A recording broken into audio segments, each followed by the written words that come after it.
He stood at the top of the world the night he destroyed the one person who had been quietly holding it together. Ethan Thorne raised his champagne glass in front of 500 of the most powerful people on the planet and smiled like a man who had never made a single mistake in his life. He had money. He had status. He had a beautiful woman on his arm who looked exactly like the life he had always believed he deserved. What he did not have, but what he had thrown away 6 months earlier without a second thought, was standing 30 feet away in a dark blue dress, watching him with the kind of silence that precedes a storm. He just didn't know it yet. If you want to find out what happens when a man mistakes silence for weakness, stay until the end. Hit that like button and drop a comment telling me what city you're watching from. I want to see exactly how far this story travels. The helicopter arrived 11 minutes late. That was the first thing Elena noticed.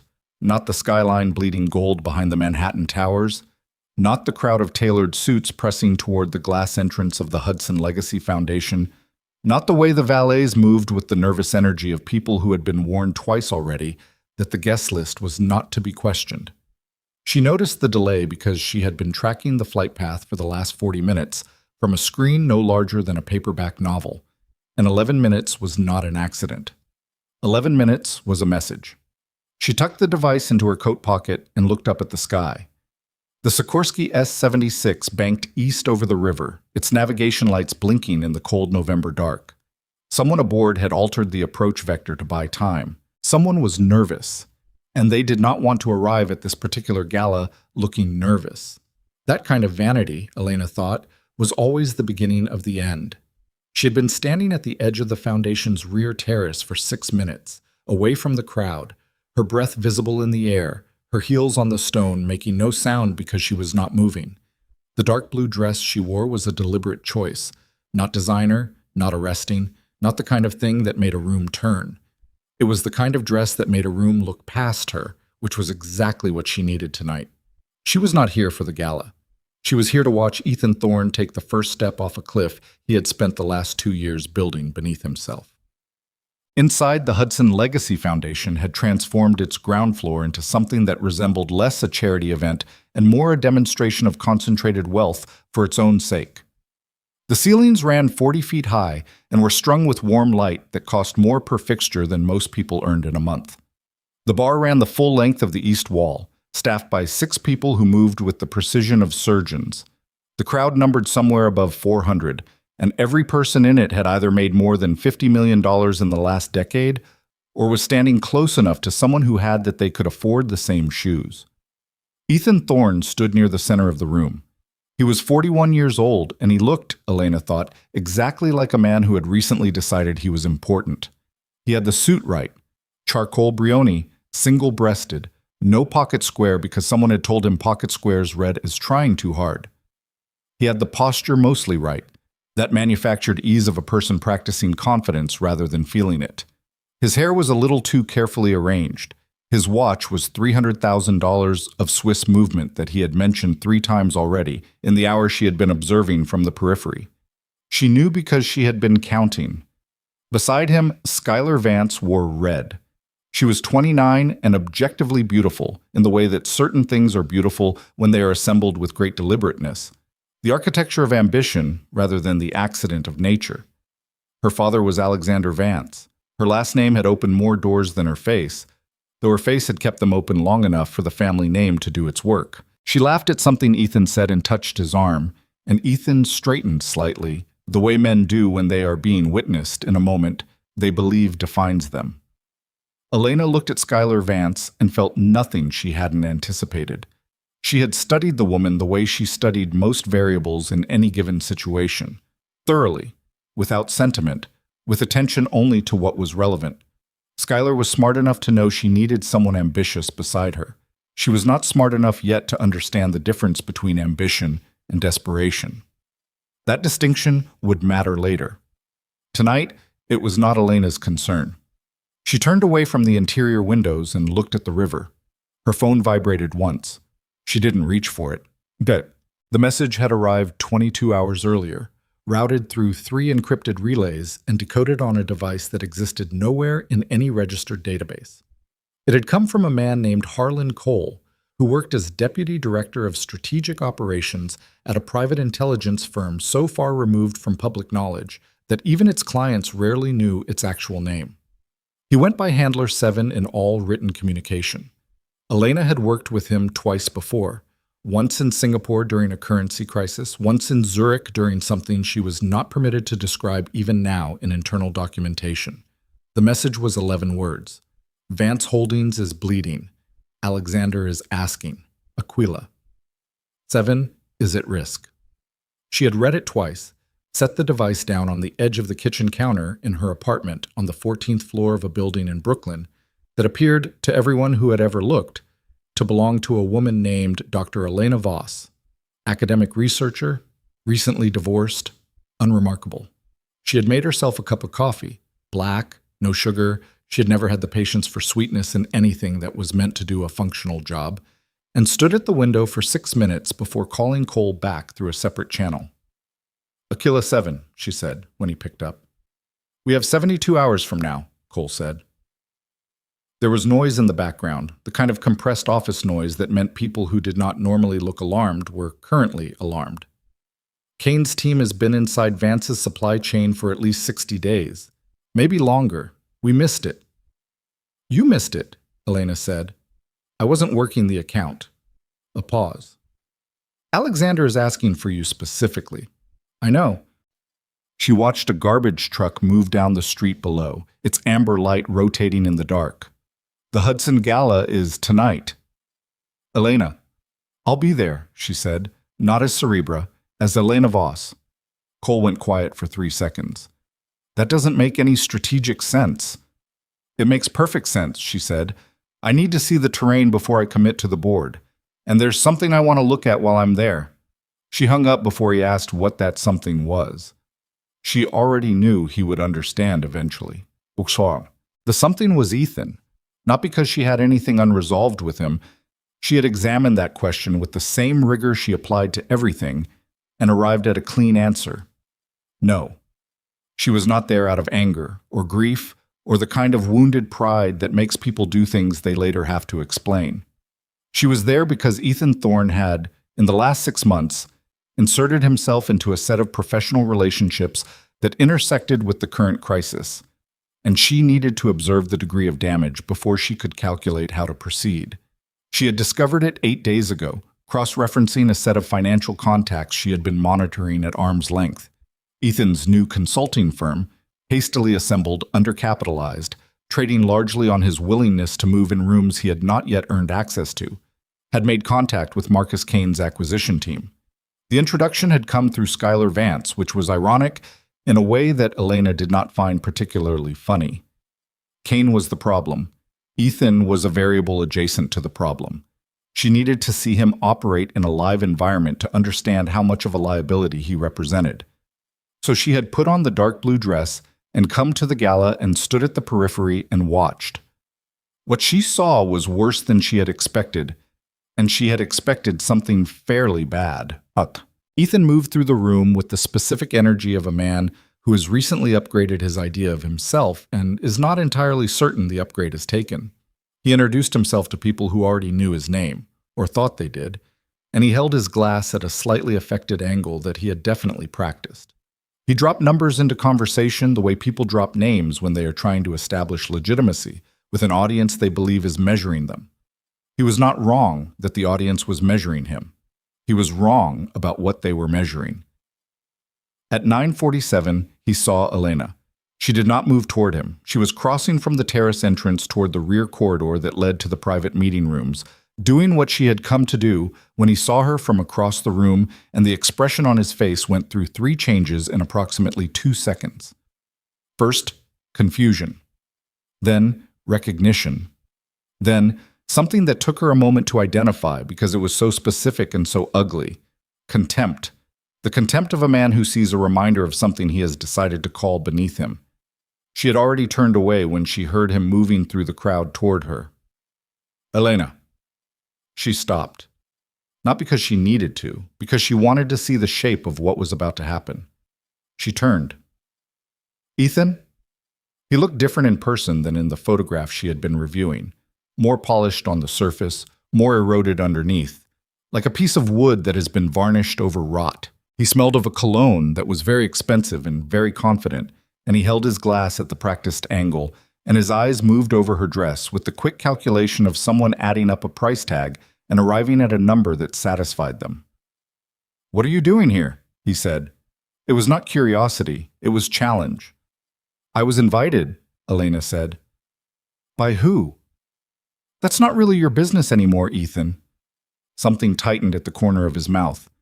The people nearby had not yet oriented toward them. There was still enough background noise to give them a bubble of something approaching privacy. But Ethan was already glancing sideways, already calculating the social geometry of the moment, already deciding what kind of performance this called for. "Right," he said. "Of course, you're still doing what was it, research?" "Yes." "For the library?" She looked at him without blinking.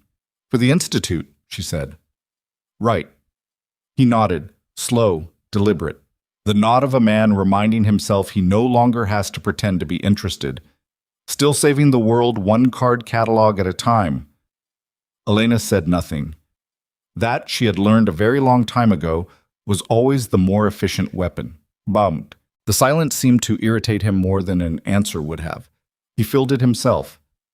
"It's just—" He paused, smiled, a smile that had nothing warm in it. "This isn't really your scene, is it? I don't mean that badly, it's just—" He gestured with his glass at the room, the lights, the money-saturated air. "These people. You have to know how to operate with them. It's a different—" He searched for the word. "Caliber." "Caliber?" Elena repeated. "Of ambition," he said. "Drive. You were always—" The pause again. He was enjoying the pauses, she noticed. He thought they made him look deliberate, comfortable, with ordinary things. The couple to their left had begun to listen. She could tell by the angle of the woman's shoulders the way the man's attention had drifted from his own conversation. "I'm going to say something to you," Elena said, "and I need you to listen to it carefully." Ethan smiled, certain this was the part where she said something wounded and therefore satisfying. "Go ahead." "You are standing in a room full of people who are watching you try to become something," she said, "and several of them have already decided what that something is.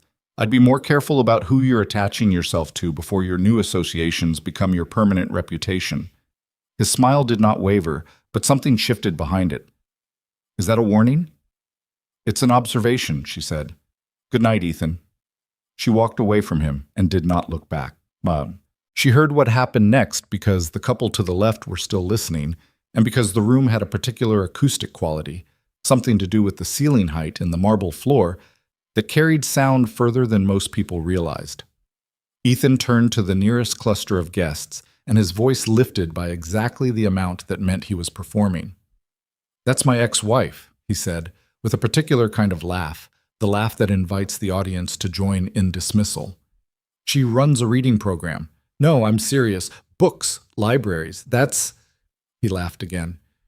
"She's a good person, just not exactly— I mean, she's in over her head here. You know how it is." A man said something Elena didn't catch. Ethan's voice again. "No, genuinely. She came here in that dress. I mean, God bless her ambition, but—" He stopped talking because Schuyler Vance had appeared at his elbow and taken his arm and said something quiet that made him shift direction entirely. Elena moved through the corridor door and let it close behind her. Her pulse was the same as it had been when she walked in. 61 beats per minute. She had long ago trained herself out of the habit of letting other people live in her bloodstream. The private meeting room was on the building's second floor, accessible from the corridor she was now moving through, past two men in dark suits who looked at her badge and stepped aside without expression. Alexander Vance was already inside, standing at the window with his jacket off and his sleeves rolled to the elbow, which meant he had been there for some time and the news was not good enough to bother with formality. He was 63 years old. He had the kind of face that had once been handsome and had become something more useful than handsome. The kind of face that meant something to people who had learned to read what experience actually looked like.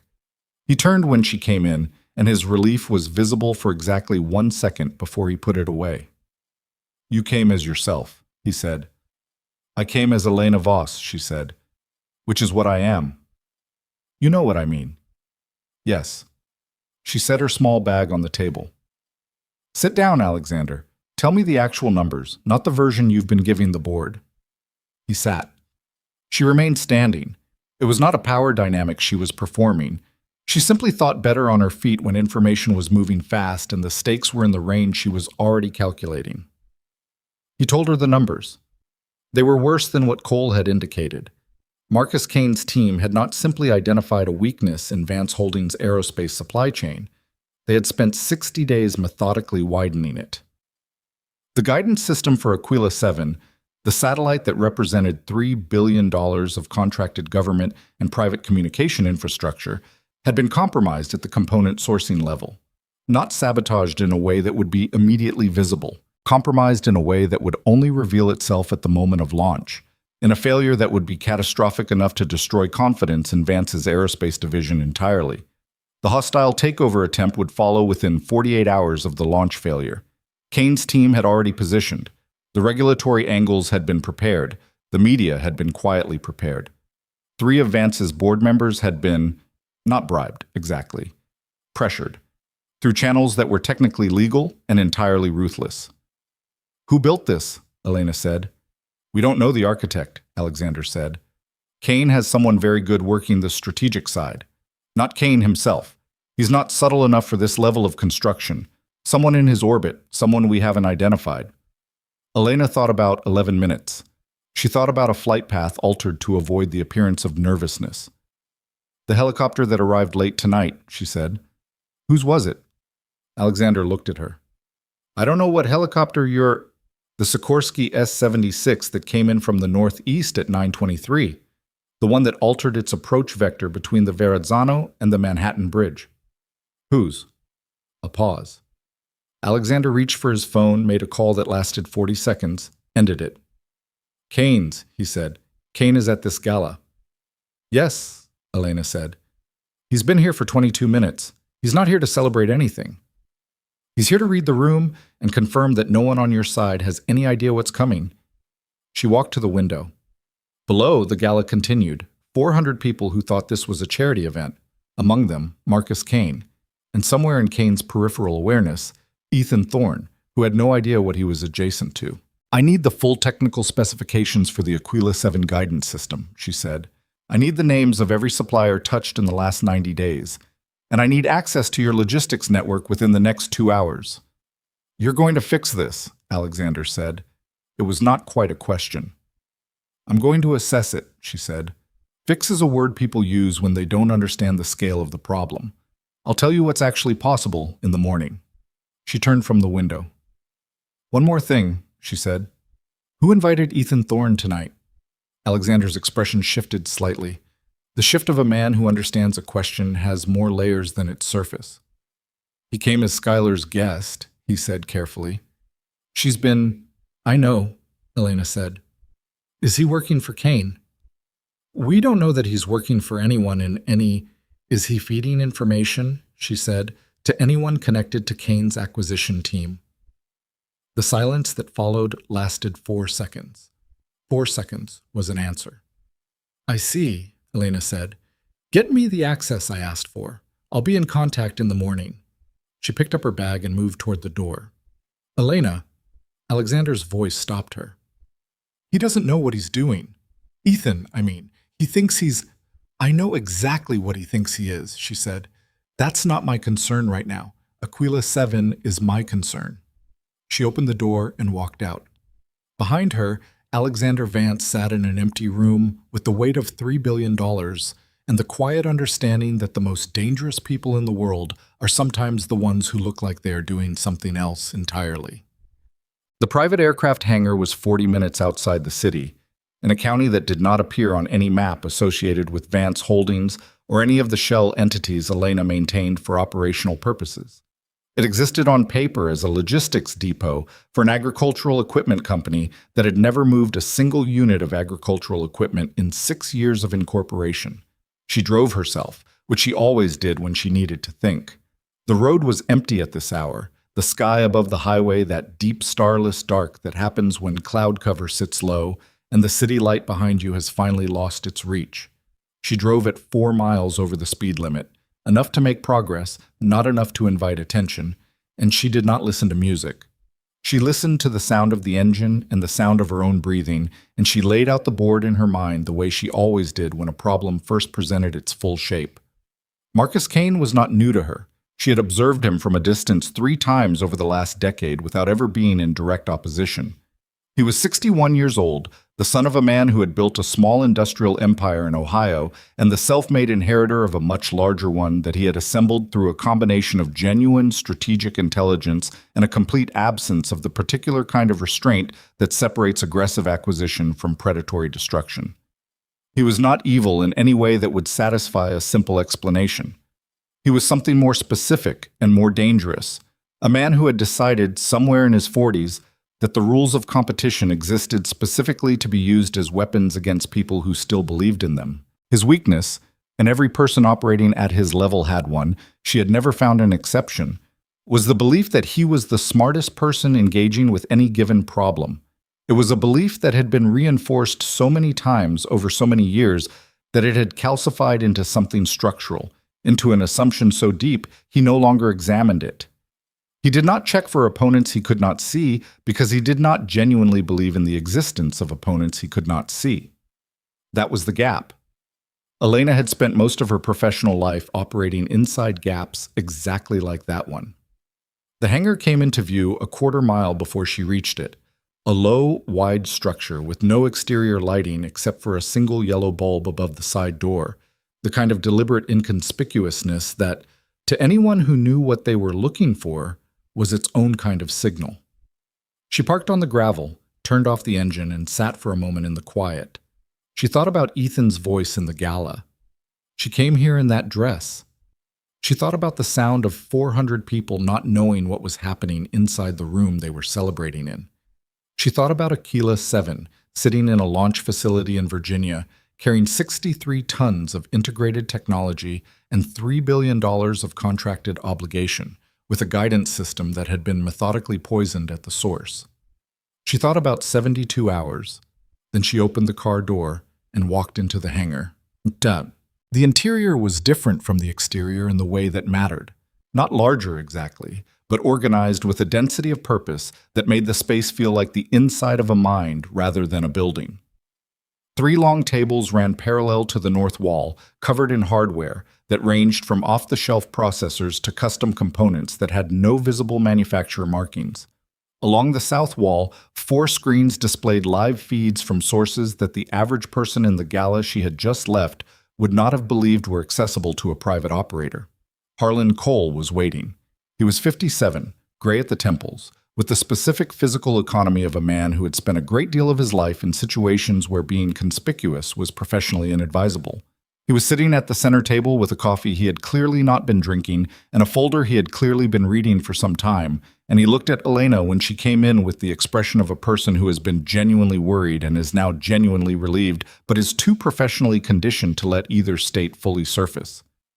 "You went as yourself," he said. "Stop saying that like it was reckless," she said, dropping her coat on a chair. "It was calculated." "What did you learn?" Kane was there. He has been watching Vance's social landscape probably for the last 60 days, consistent with the supply chain timeline. He knows Alexander is rattled. He doesn't know who Alexander called. She sat, pulled the nearest keyboard toward her. He also doesn't know I exist. That advantage has approximately a 72-hour window before circumstances close it. "Ethan Thorne," Cole said. She looked up. "He's been meeting with a man named Derek Fossey," Cole said. Foss is Kane's head of corporate intelligence. The meetings have been framed as consulting arrangements, which means Thorne has plausible deniability. "He doesn't know it's Kane," Elena said. Cole paused. "You're sure about that?" "He wouldn't know the name. He wouldn't know the structure. He's been told he's working for a boutique investment group that wants inside insight on Vance Holdings' competitive position. He's providing information because he thinks he's playing the room, and it's making him feel significant." She turned back to the keyboard.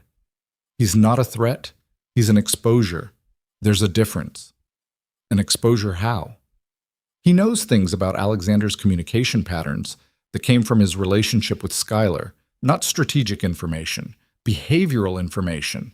The kind of thing that tells a sophisticated opponent how to read a person's emotional state under pressure. She pulled up a schematic on the screen. Kane will use it to time his moves during the next 72 hours. It's not decisive, but it's not nothing. Cole was quiet for a moment. You could neutralize him. I'm not going to neutralize Ethan Thorne, she said flatly. He's not my problem. Aquila 7 is my problem. Show me the guidance system specs.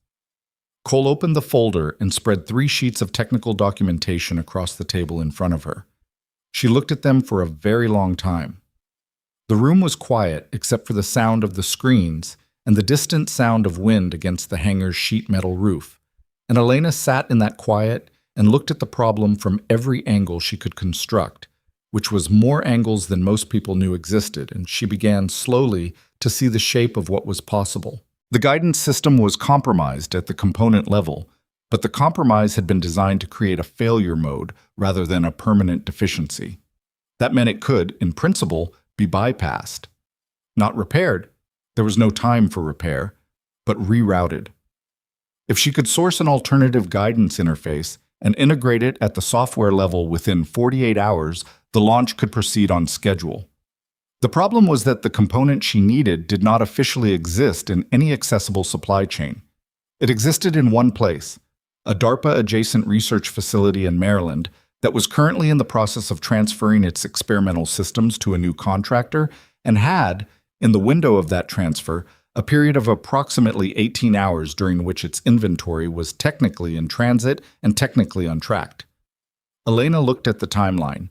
She looked at the specs. She looked at the 72 hours she had and the 36 she would need just for this first piece. I need a contact at the Maryland facility, she said, specifically the logistics coordinator for the Kestrel program handover. Cole looked at her. That's classified. I know. Elena, how do you know about... I consulted on Kestrel, she said, 18 months ago, under a different name.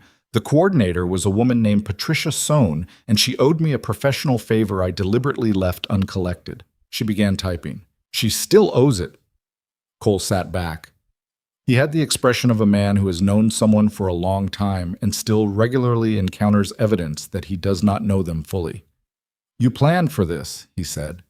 I planned for the shape of things, Elena said. Not the specific instances. The shape of Marcus Kane's strategy has been visible for 2 years. I didn't know it would be Aquila 7. I knew it would be something like Aquila 7. She stopped typing and looked at him. Go home, Harlan. Get some sleep. I need you functional for the next 60 hours, not wrecked for the next 12. And you? She turned back to the screen. I'll be here, she said.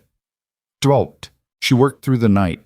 At 2 a.m, she reached Patricia Sohn through a channel that involved 2 intermediaries and a very specific code phrase that Sohn recognized immediately and without apparent surprise, which told Elena that Sohn had been waiting for this call in the vague way that people wait for things they know are coming but cannot predict the timing of. At 3:40, she had a verbal commitment on the guidance component. At 4:15, she had identified 3 of the 6 corrupted officials in Kane's regulatory network, using financial data that Cole's team had flagged and that she was now looking at with the particular attention that comes from knowing what question to ask of a given dataset. At 5:30, as the sky outside the small hangar window went from black to the dark gray that precedes actual dawn, she leaned back in her chair and looked at what she had built in the last 7 hours. It was not finished. There were gaps, significant ones, and at least 2 points where her plan depended on variables she could not fully control and would have to manage in real time. That was normal. Any plan that had no uncontrolled variables was a plan built for a situation that did not actually exist. The question was never whether there would be variables. The question was whether you had built something flexible enough to absorb them and continue. She thought she had. She also thought that Marcus Kane, who was at this moment almost certainly sleeping in his suite at whatever hotel he was using as his New York base of operations, believed with complete confidence that the next 72 hours were already decided in his favor. That confidence was going to be the most useful thing on the board. She stood, stretched, walked to the small window, and looked at the sky. And then her phone rang. Not the device she used for operational work. Her personal phone, the one registered to Elena Voss, The one whose number she had not changed after the divorce, because changing it would have required explaining why, and she did not explain things unnecessarily. She looked at the screen. Ethan. She held the phone in her hand and let it ring twice more. Then she answered. "It's 5:30 in the morning," she said. "I know." His voice was different than it had been at the gala. The performance was gone, or most of it. What was left was something raw and harder to categorize. "I need to talk to you." "Then talk." A pause. She heard him breathing, heard what might have been traffic in the background, which meant he was outside, which meant he had not slept either, which meant something had happened that had disturbed him enough to keep him awake and walking. "What I said tonight," he started, "at the gala, about your dress, about Ethan. I was Ethan." Her voice was not unkind, it was simply clear. "I'm in the middle of something. Whatever you need to say to yourself tonight, I'm not the right audience for it. Call me next week if you still feel like talking." "Elena, I think I'm in trouble." She went very still. Not because the word surprised her. She had been running the probability of exactly this call since she had assembled the picture of his involvement 3 days ago, but because the way he said it carried something she had not anticipated. Not fear of consequences, fear of himself. The specific fear of a person who has looked at what they have been doing and understood for the first time that they did not know where it was taking them. That was more dangerous than simple complicity.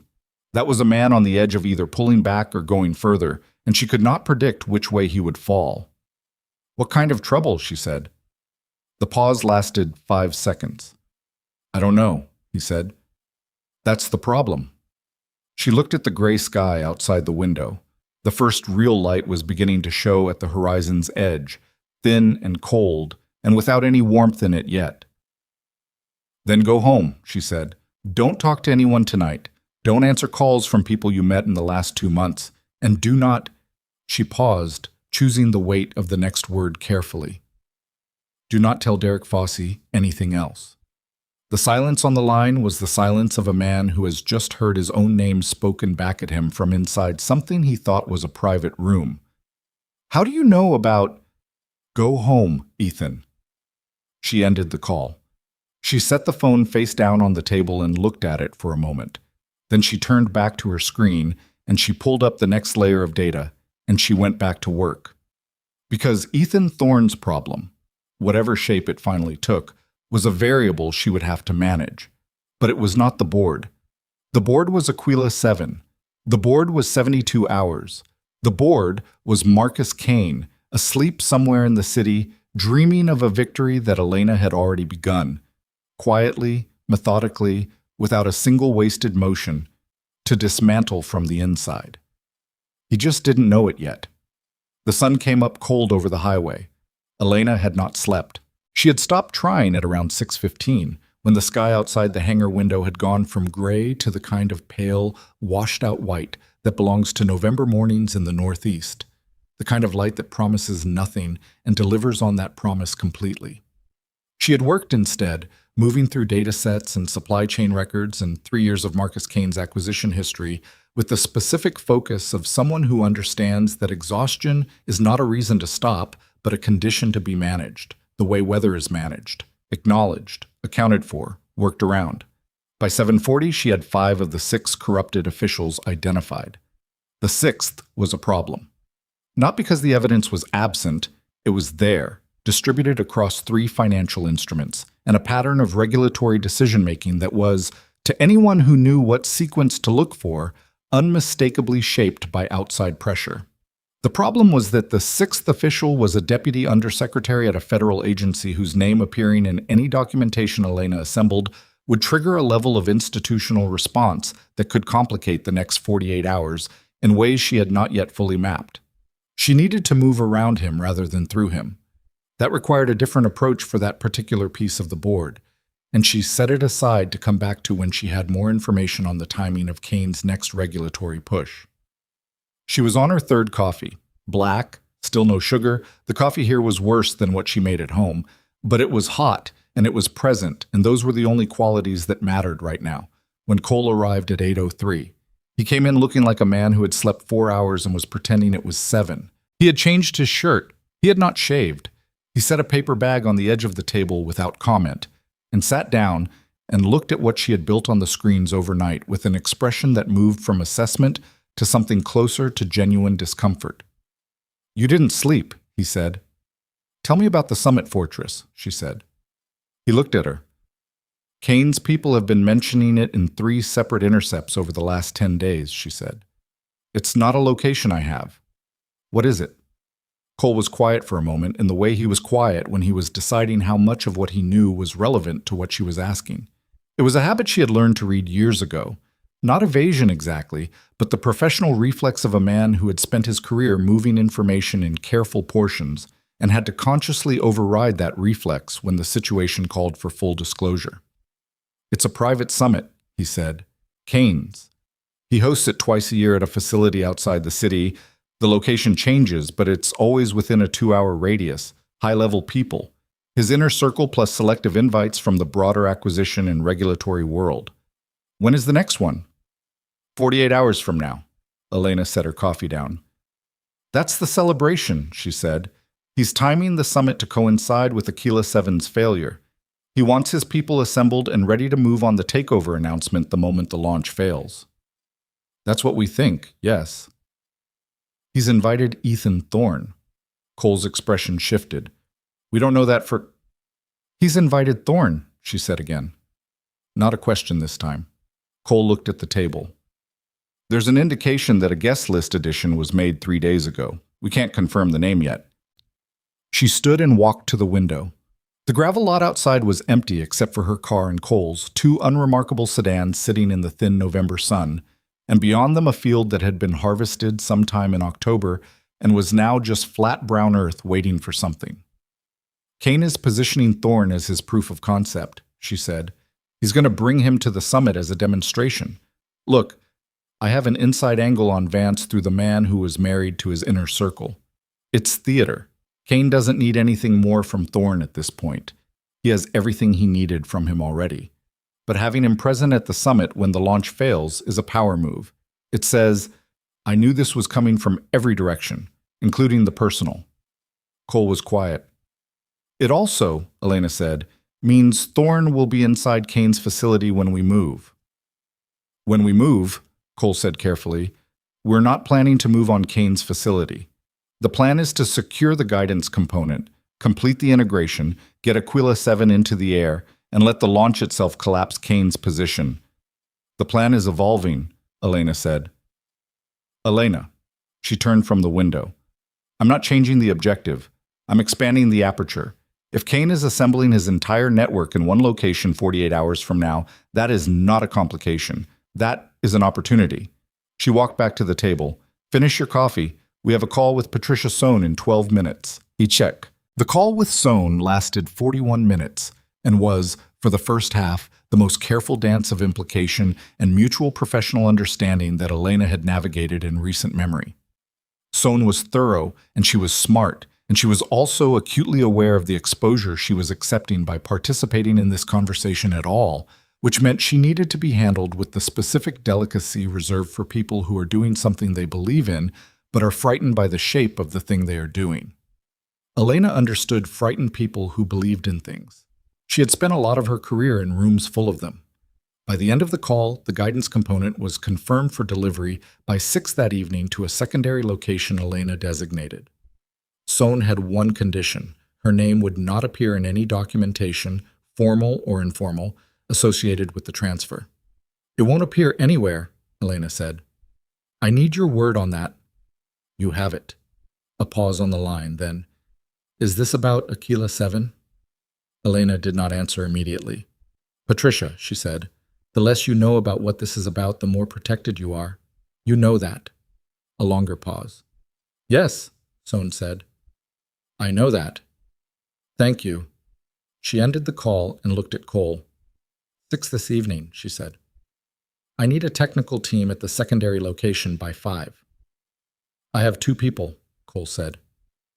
"I need 3. "I have 2 people, Elena." She looked at him for a moment. "Then the 3rd will be me," she said. "Pull the specs for the integration interface. I'm going to need the afternoon." Cole reached for the technical folder, then stopped. His phone was ringing, the dedicated line, not his personal device, and he looked at the screen and then at her with an expression she could not immediately read. "It's Vance," he said.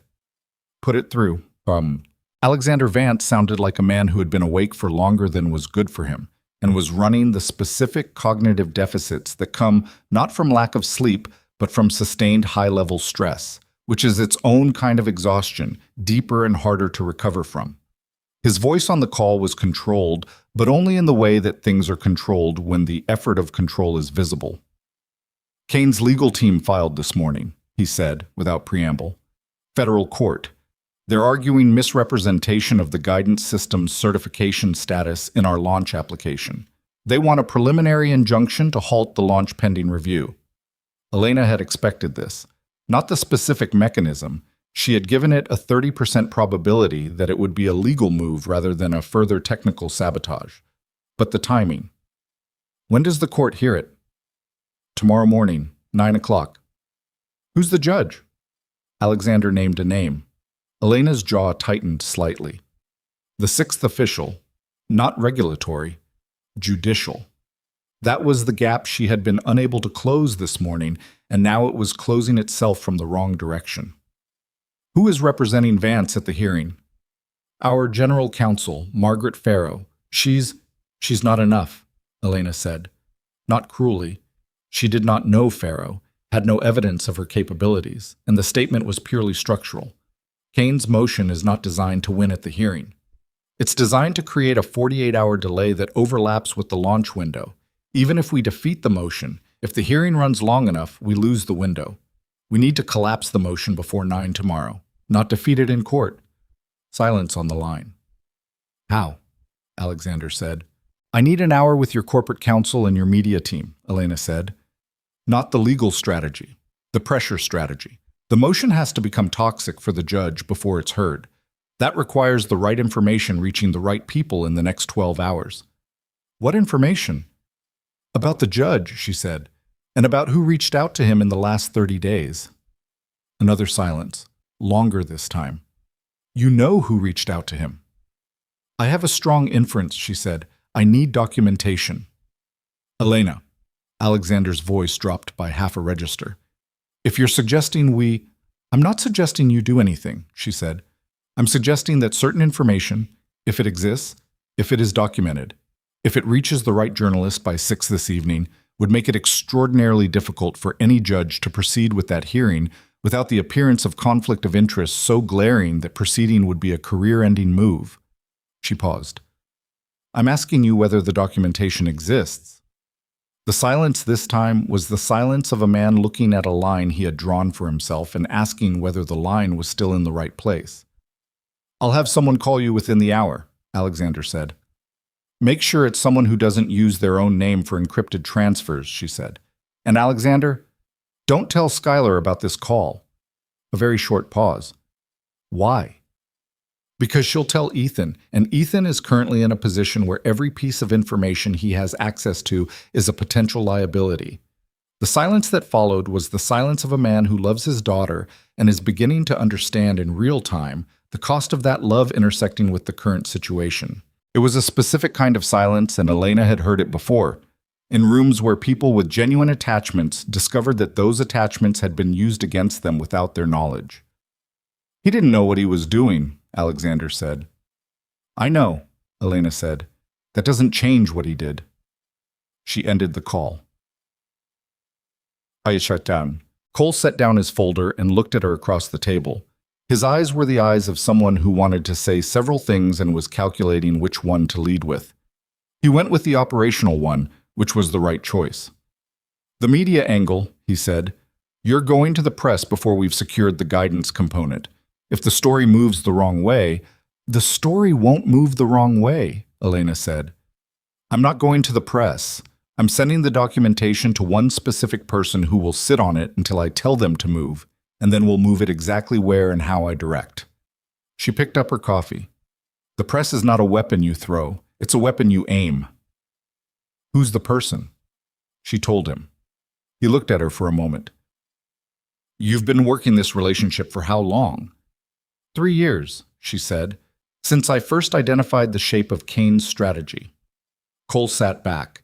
He had the expression he sometimes got, not often, maybe 4 or 5 times in all the years she had known him, of a man confronting the full scale of something he had only understood in pieces before. "You've been building toward this," he said. "I've been building toward the capacity to respond to this," Elena said. "There's a difference. I don't predict specific events. I develop response infrastructure for categories of event. This falls inside a category I've been prepared for." "For 3 years." "For 3 years." Cole was quiet. Outside, the November wind hit the hangar wall with a low metallic sound. Nothing dramatic, just the ordinary persistence of weather doing what weather does. "What about Thorne?" he said. "If he's going to the summit, he's going to the summit," Elena said. "Let him go." "Elena, he's going to the summit," she said again. "And when Aquila 7 launches successfully and Kane's position collapses in real time, Ethan Thorne is going to be standing inside the room where that collapse happens. He's going to watch the man he thought was his entry point into the world of real power become radioactive in approximately 45 minutes. She set the coffee down. "That's not cruelty. That's consequence. He made choices. The choices have a shape." Cole looked at her for a long moment. "You could warn him." "I could," she said. "I'm choosing not to." The afternoon ran hard. The documentation came through from Alexander's side at 11:40, not through any channel she could have anticipated, which told her that Alexander had his own infrastructure she had not fully mapped, which was useful to know and not particularly surprising. The documents were clean, verifiable, and specific enough to make any judge with a functioning sense of self-preservation extremely uncomfortable about proceeding with a hearing in which his impartiality was this comprehensively in question. She forwarded them at noon with a set of instructions about timing and placement that the recipient acknowledged in 4 words. Understood. Standing by. Ready. By 2:30, she had completed her preliminary review of the guidance integration specifications and identified the 3 critical junctures where the installation would require real-time decision-making rather than pre-planned procedure. She documented them. She committed them to memory. She discarded the documentation. At 4:15, her phone, the operational device, received a message from a number she did not recognize. The message was 6 words. "She knows about Sohn. Be careful." Elena stared at the message for 3 seconds. Then she forwarded it to Cole with a single annotation. Find out who sent this. She already had a candidate, but she wanted confirmation before she restructured her timeline around it. Cole's 2 technical people arrived at 4:50, a man and a woman who introduced themselves with first names only, Garrett and Lynn, and who moved with the economical precision of people who had done technical work in high-pressure environments and had been told on the way here that the pressure was going to be higher than usual tonight. They looked at the specs Elena gave them. They asked 7 questions, all of them good ones. She answered 6 and redirected the 7th. The guidance component arrived at 6:08, 48 minutes ahead of the original schedule, which meant Sohn had moved faster than committed, which meant she was more motivated than she had let on in the call. Elena filed that information away, not for any immediate use, but because understanding the actual shape of someone's investment in a situation was always relevant. The component was smaller than the schematic had suggested. That was good. Smaller meant the integration would be cleaner.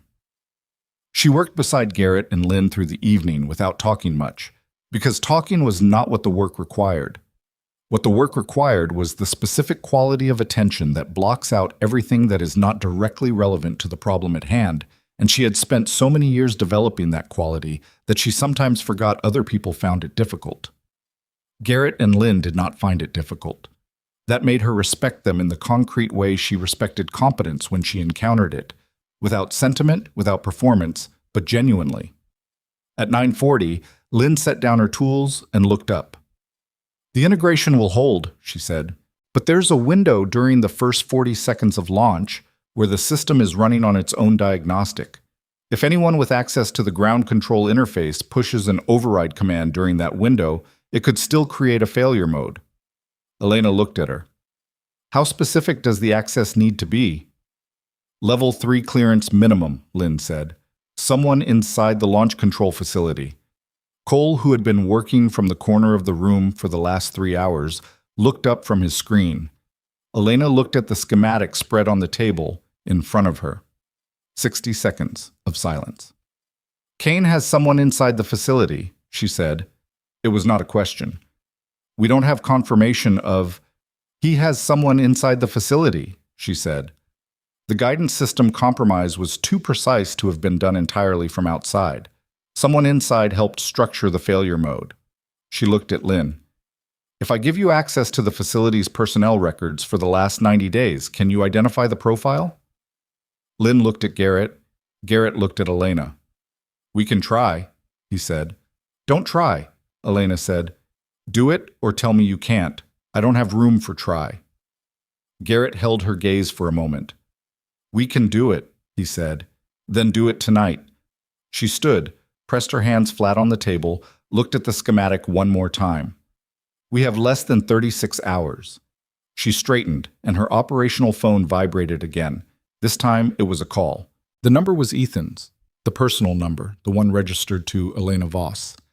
And he was calling the operational device, which he should not have had the number for, which meant someone had given it to him, which meant the 6-word message from the unknown number was not a warning about Sohn being compromised. It was a warning about Ethan. She answered on the second ring. Where did you get this number? She said. His voice was different from the 5:30 call. The rawness was still there, but it had hardened into something more specific. Something that sounded like a man who has received information he did not know how to hold and is now carrying it in both hands and walking fast. Skylar gave it to me, he said. She said, Skylar does not have this number. A pause. She said she found it in her father's... Ethan. Elena's voice was flat and very clear. Listen to what I'm about to say and do not interrupt me. Are you in your apartment? I'm outside. I'm near the river. I've been walking. Go inside, she said. Now. Don't stop for anything. Don't call anyone. Don't answer your door tonight. Elena, I went to the meeting with Fosse this morning, and he stopped. She heard his breathing, ragged and uneven, the breathing of someone who has been walking fast for too long and is also frightened. He knew things, Ethan said. About you. He knew your name, not Elena Voss. The other name. He said it like it was... The breath again. He said, Kane wants to know if you're working the Vance account. Elena was still. The hangar was quiet around her. Garrett and Lynn had gone carefully, professionally, still. The stillness of people who have learned that when the person running the room goes silent without visible reason, the correct response is to not exist loudly. Cole was looking at her from across the room.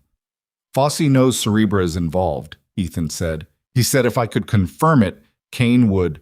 Stop, Elena said. Don't finish that sentence. I didn't tell him anything, Ethan said. His voice cracked slightly on the last word. Not from guilt, she thought. From the specific shame of a man who realizes he has been standing in a doorway for a long time and only now understands what kind of room he was one step from entering. I swear I didn't tell him. But Elena, they already know something. They know enough to ask the question. Kane knew.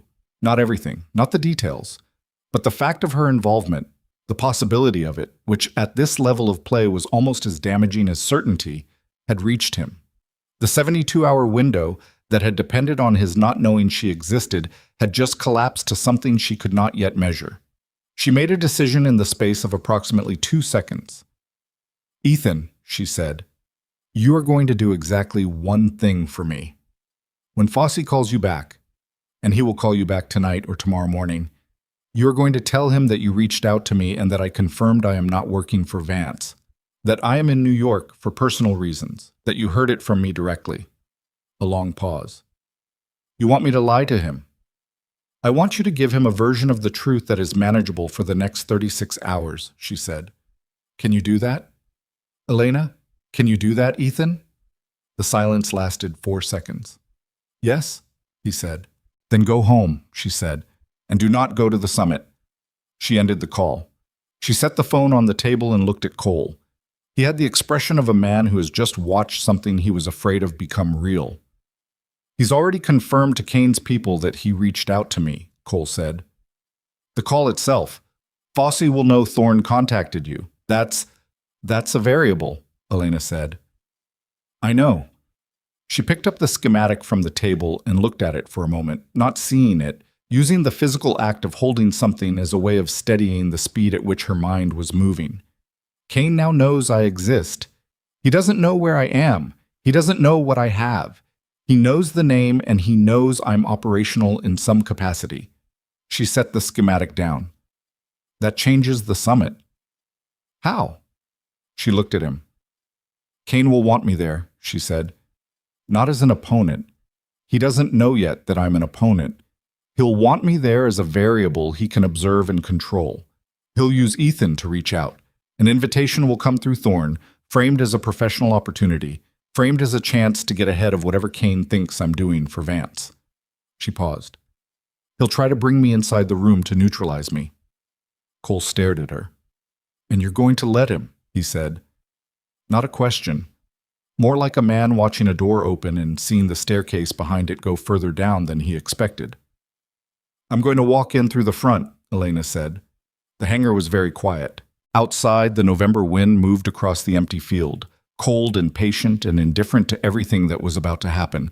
And inside, the screens cast their pale light across the table where everything Elena had built over 3 years was now moving into a phase that had no safe position, no fallback, no version of events in which she could manage the outcome from a distance. She was going in. And Marcus Kane, who had never once believed in the existence of an opponent he could not see, was about to invite her through his own door. The invitation came at 7:14 the next morning, not through Ethan. That was the first thing Elena registered when she read the message on her operational device. Not through Ethan, which meant Kane had moved faster and through a different channel than she had predicted, which meant his network was more responsive than her model had accounted for, which meant she needed to recalibrate at least one foundational assumption about how he operated under pressure. The message came through a corporate email address registered to a hospitality consulting firm that did not exist in any database she had access to, addressed to a professional identity she maintained at arm's length, a strategic consulting persona named Catherine Marsh, which she had used twice in the last 4 years for work that required a layer of separation from the Cerebra identity. The fact that Kane's people had connected Catherine Marsh to Cerebra overnight told her 2 things. They were better resourced than she had expected, and someone in her own operational history had talked. She sat with that for 60 seconds. Then she forwarded the message to Cole with one line. Find the leak. Start with the last 18 months of Marsh engagements. She accepted the invitation at 7:22. Cole found her at 8:05 standing outside the hangar in the cold, her coat pulled tight, looking at nothing in particular with the expression he had learned to recognize as the one she wore when she was moving through a problem at a speed that did not require her eyes to be doing anything useful. Garrett and Lynn found the inside contact, he said. She turned. His name is Robert Casson, Cole said. Systems engineer, launch facility, 18 months on the Aquila 7 integration team, clean record, good performance reviews, no visible financial irregularities until 14 months ago when his daughter was diagnosed with something expensive and his insurance stopped covering it at month 4. He paused. Kane's people found him the same way they find everyone, through the gap between what a person needs and what they have. Elena looked at the flat November sky. Is he still inside the facility? He's scheduled for the launch control shift. Can we pull him off the shift without alerting Kane's team? Not cleanly, Cole said. If Cassin doesn't show for his shift, whoever Kane has monitoring the facility will flag it. It'll tell them something has changed on our side. Then we don't pull him off the shift, Elena said. We talk to him before he gets there. Cole looked at her. He's compromised, Elena. Talking to him. He's a man whose daughter is sick and who made a choice he cannot undo in a situation where no one gave him a better option, she said. That's not the same as compromised. Compromised is a word for people who made the choice freely. She turned back toward the hangar door. Find me his address. I'll go this afternoon before I go to the summit. You're still going to the summit. I'm still going to the summit. Cole followed her inside. The media contact moved the documentation at 6 this morning, he said, closing the door behind him. It's in the hands of 2 journalists and 1 editorial board as of now. The judge's office called Kane's legal team at 7:50 to request a continuance on the preliminary injunction hearing. Elena stopped walking. A continuance. Not a dismissal. A continuance, 30 days. She turned. That's not enough. It buys us past the launch window, Cole said. It also tells Kane that the pressure worked, she said, which tells him the documentation exists, which tells him someone who has access to that kind of information is working against him. He'll know it's me. She moved to the table and sat. He already suspects. Now he'll know. Does that change the summit play? She thought about it for 3 seconds. No, she said. It accelerates it. He'll want to move the summit confrontation forward. He won't wait for the launch failure now. He'll try to use the summit to draw me out, identify exactly what I have and how I got it, and then counter. She pulled the keyboard toward her. Which means when I walk into that room tonight, he'll be ready for me. That's not good. It's not bad either, she said. A man who is ready for you is a man who has decided what kind of opponent you are. He'll have built a version of me in his head based on what he thinks Cerebra is. The version in his head is more dangerous than I actually need to be tonight. I can work with that. Cole sat across from her. He was quiet for a moment with the quality of quiet that meant he was not thinking about the operational problem. He was thinking about something adjacent to it. Elena, he said, the leak.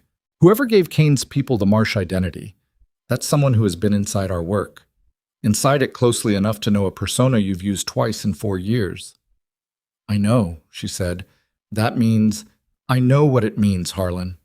The silence between them held all the weight of that knowledge without either of them putting it into words, because putting it into words would have required them to start naming possibilities. And the names that came to mind first were the ones that cost the most to examine. And there was not time for that cost right now. Later. After. She filed it behind everything else and kept her hands moving on the keyboard. Robert Cassin lived in a 2-bedroom apartment in a suburb 40 minutes from the launch facility, in a complex that had been built in the 1980s and maintained with the specific adequacy of a place where the residents stayed because of rent and not because of anything else. Elena drove herself, again, and arrived at 11:40 to find a man of 44 sitting in a car in the parking lot that he had clearly not intended to be still sitting in. Engine off, hands on the wheel, going nowhere. She parked 2 spaces away and walked to his passenger window and knocked once. He looked at her with the eyes of someone who has been expecting a version of this moment and is now discovering that the actual version is different from the one he imagined. Not worse necessarily, just different. She looked like no one he had expected. I'm not with Kane, she said through the glass. Open the door. He opened the door. She got in. The car smelled of coffee and the specific kind of exhaustion that comes from not sleeping in a bed, because the mind will not permit it. There was a fast food bag on the back seat that had been there long enough to stop smelling like food. The dashboard had a photograph tucked into the corner of the instrument panel. A girl, maybe 10 years old, grinning at the camera with the complete physical confidence of a child who does not yet know that the world has weight. Elena looked at the photograph for 1 second. Then she looked at Cassin. Tell me exactly what they asked you to do, she said. He looked at his hands on the wheel. I can't. You can, she said. And you're going to. Because the alternative to talking to me is watching what you did. Become the reason a $3 billion launch fails, and your name ends up in a federal investigation that will take 18 months to conclude and cost you everything you have left. She paused. I'm not here to threaten you. I'm here because you are the only person who can fix the specific thing you broke. And I need to know exactly what it is before I can tell you how. He looked at her then, really looked, for the first time since she had gotten in. His eyes were the eyes of a man who has been carrying something too heavy for too long and has finally encountered someone who appears, against all probability, to be offering to help carry it. They wanted a manual override capability, he said. During the first 60 seconds of autonomous guidance, a command that could be pushed from outside the facility's primary system through a secondary access point I was supposed to leave open. His voice was flat and careful, the voice of someone reciting something they have rehearsed in order to say it without breaking. I didn't think they would use it. They told me it was an insurance policy, in case the guidance integration failed on its own. They said they were protecting the launch. They told you they were protecting the launch, Elena said. I knew. His jaw tightened. I knew by the second meeting, but by then, he stopped. By then your daughter's third treatment cycle had been paid for, Elena said. He did not answer. The answer was in his hands, which had tightened on the wheel until the knuckles had gone pale. Elena looked at the photograph again. Close the secondary access point, she said. Completely. Document the closure in the system log with a timestamp that predates your shift. When anyone asks, the access point was found during routine pre-launch diagnostics and closed per standard protocol. You flagged it, you closed it, you logged it. That's the story. That's the only story. He stared at her. If Kane's people see the closure, they'll see it during the launch window, she said, at which point they will have other problems to manage. And me, he said, after. She looked at him directly. You will cooperate fully with any federal investigation that follows. You will tell them everything you've told me and everything you haven't told me yet. In exchange for that cooperation, you will have the support of a legal team that I will arrange, and that will cost you nothing. Your daughter's next 2 treatment cycles will be covered through a medical research foundation that has no connection to anything you're involved in. She paused. That's what I'm offering. It's real, and it's the only offer you're going to receive from anyone in the next 36 hours that doesn't end with you in a courtroom. He was quiet for a long time, long enough that the parking lot filled up by one car and emptied by another, and a cloud moved across the sun, and the light in the car changed and changed back. Why are you doing this? He said. Because you're not the problem, she said. You're a piece of the problem that someone else built. I fix what I can fix. She opened the passenger door. Close the access point before your shift. Everything else follows from that. She got out of the car and walked back to hers without looking back. She had 3 hours before the summit. She used one of them to sleep, which she did with the deliberate practicality of someone who understands that the body is an instrument, and instruments require maintenance regardless of timing. She set an alarm, closed her eyes in the back seat of her car in the hangar lot, and was unconscious in 4 minutes. She woke at the alarm, sat up, and felt the specific clarity that comes from even a short sleep taken at the right moment. Not refreshed, not restored, but functional in a way she had not been for the previous 30 hours. She used the second hour to prepare. The summit was black tie optional, which in Kane's world meant everyone would be in black tie, and opting out would be a statement. She changed in the hangar's small washroom into a suit she had brought in the garment bag in her trunk. Charcoal, perfectly fitted, the kind of thing that read as authority rather than fashion. She did her hair simply. She wore no jewelry except a single watch, analog, no smart functions, nothing that could be remotely accessed or tracked. She checked every item she was carrying twice and removed 2 things that she decided were unnecessary weight. She used the 3rd hour to sit with Cole and walk through the contingencies. If Kane moves to detain me, she said. He won't, Cole said. Not at the summit. Too many witnesses with too much to lose by being present at something that becomes a criminal matter. If he tries to take my devices, the operational phone stays in the car, she said. I go in with nothing he can use. If Thorne is there, she paused. He'll be there. And if he says something he shouldn't, he'll say something he shouldn't, she said. That's what Ethan does under pressure. I'll manage it. Elena. Cole leaned forward slightly, his elbows on the table, his eyes direct in the way they got when he had decided to say something he wasn't sure he had the standing to say. If Kane has already identified the leak from our side, if he knows not just about Marsh, but about the structure of what we're doing, walking into that room tonight puts you in a position where you have no extraction, no support, no... I know, she said. Then why? Because Aquila 7 launches in 21 hours, she said. And the only way to guarantee Kane does not find a third angle to attack it from is to have him looking at me instead of the launch facility for those 21 hours. She sat back. I am the distraction, Harlan. That's the play. I walk into his room, I let him believe he has the advantage, And while he is focused on the fact that Cerebra is sitting across the table from him, while his entire attention is on what I might do and what I might know and how he can neutralize me, Cassine closes the access point, Garrett and Lynn's integration holds, and Aquila 7 goes up. Cole looked at her for a long time. And if something goes wrong inside that room, he said. Then something goes wrong, she said, and I deal with it. Awesome. The Summit Fortress was not a fortress, and it was not at the summit of anything. It was a private event facility built into a converted industrial complex 40 minutes north of the city, the kind of place that had been designed to communicate exclusivity through deliberate inconspicuousness. No signage, a gravel access road that appeared on no mapping application, security that was present everywhere and visible nowhere. Elena had been given an address and a time and a contact name at the gate, and as she drove up the gravel road in the cold dark of the November evening, she ran through the room one more time in her mind. Not the physical room, which she had not yet seen, but the strategic room, the geometry of who would be there and what they would want and where the pressure points were. The gate contact was a man named Devereaux, who checked her name against a tablet with the professional neutrality of someone who has been told to be professional and neutral about this specific name. He waved her through without comment. The interior was warmer than she had expected and louder.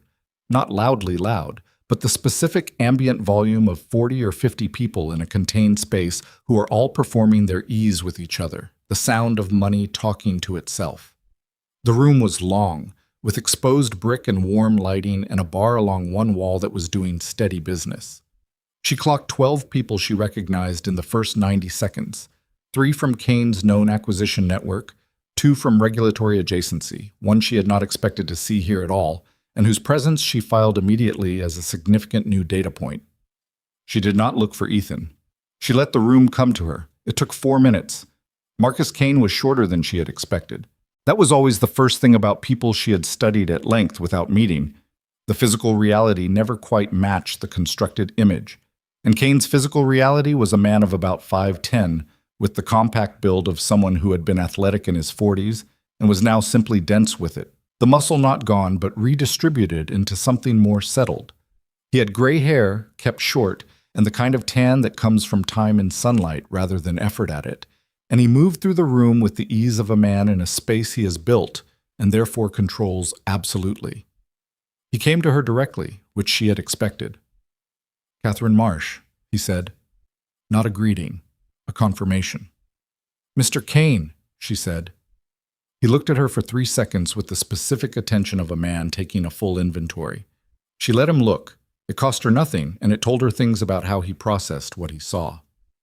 "I'm glad you came," he said. "You made it difficult to decline," she said.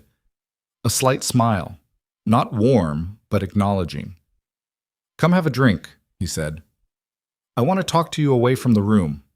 She followed him. The private room was off the main hall through a door that a person who did not know it was there would not find, and inside it was smaller and quieter. 2 chairs, a table, a bottle of something old and expensive that Kane poured without asking her preference. She accepted the glass and did not drink from it.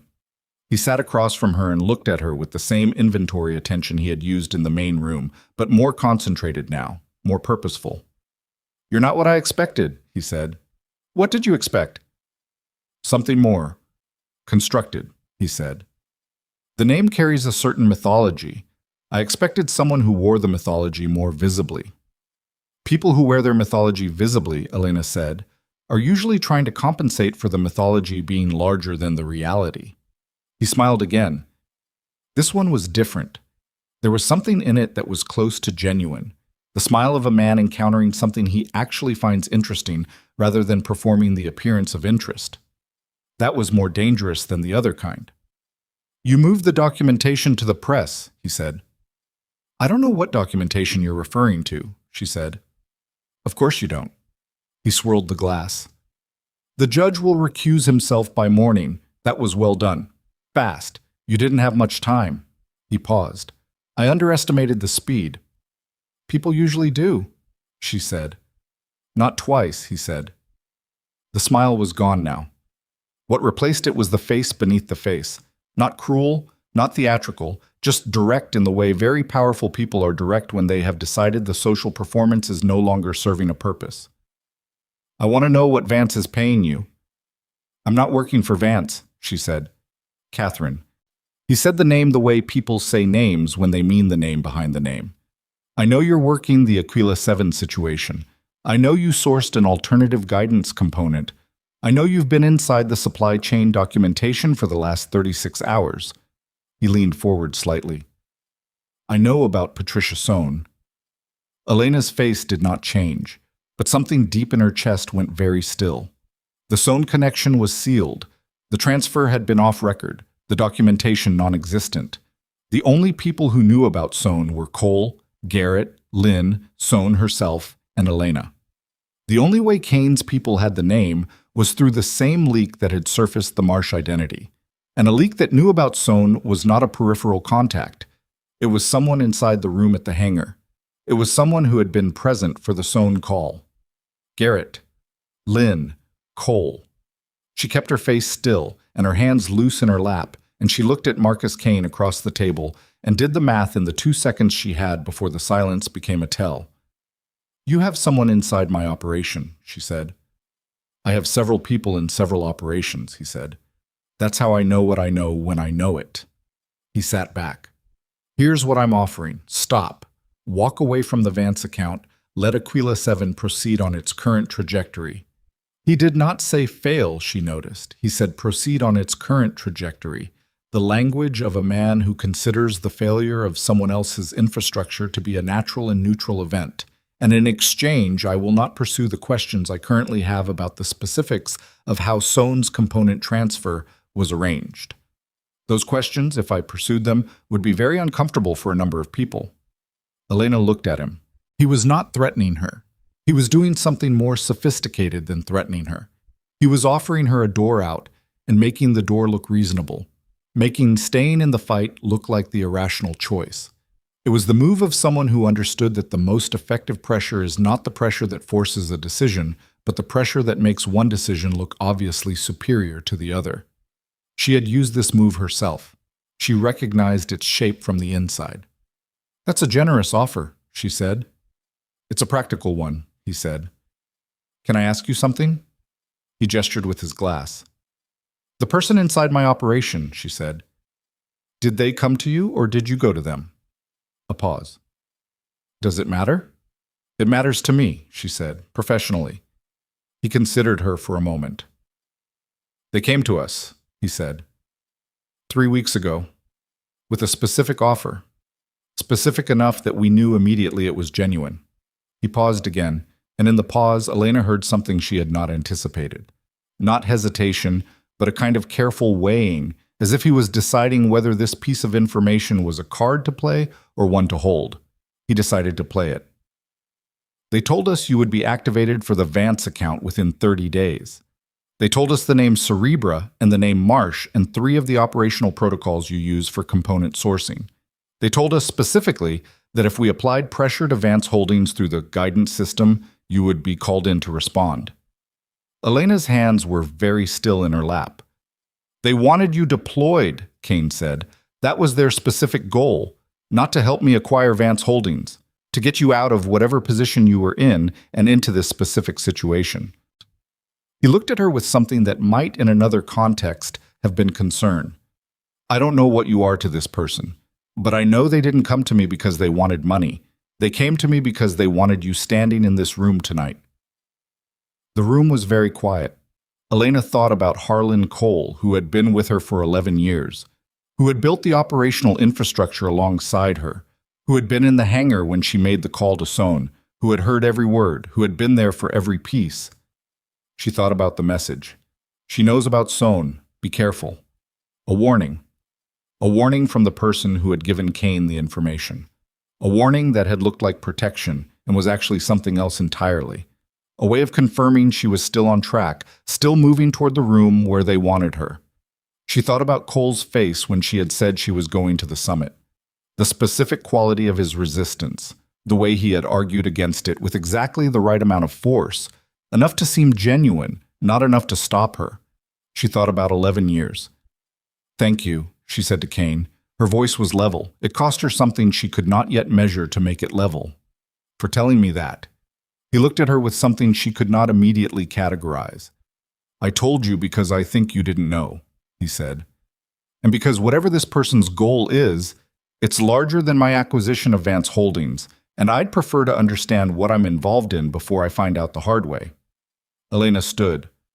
The launch will proceed, she said. Whatever you've been told about my current position, you should know that the board has been restructured in the last 6 hours, and several of the pieces you believe you have in play are no longer where you think they are.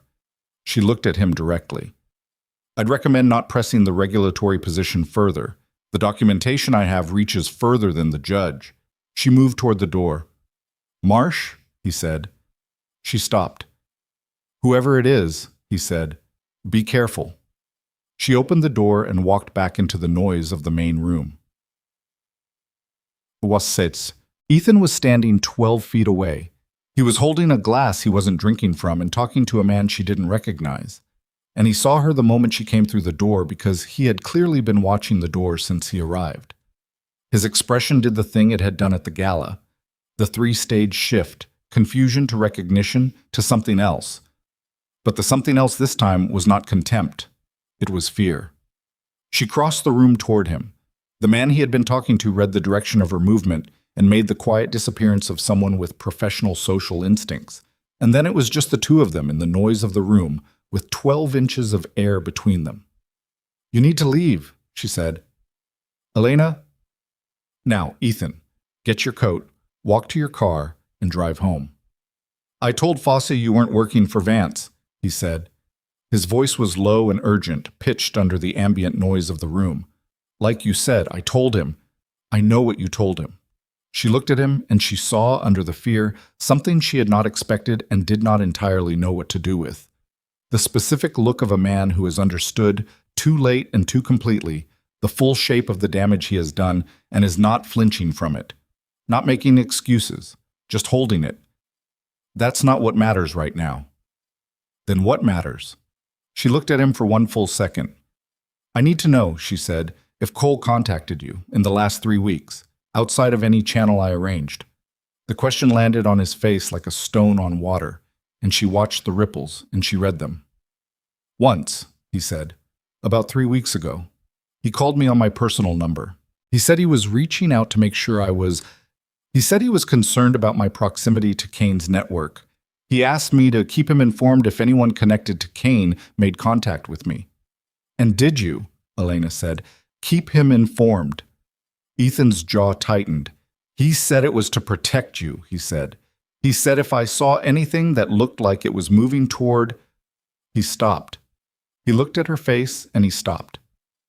Elena. Go home, she said. Elena, I didn't know. I know you didn't know, she said, and she meant it. And it cost her nothing to mean it, because Ethan's complicity had always been the accidental kind, the kind that comes from wanting to matter in rooms that were too large for the version of himself he had built.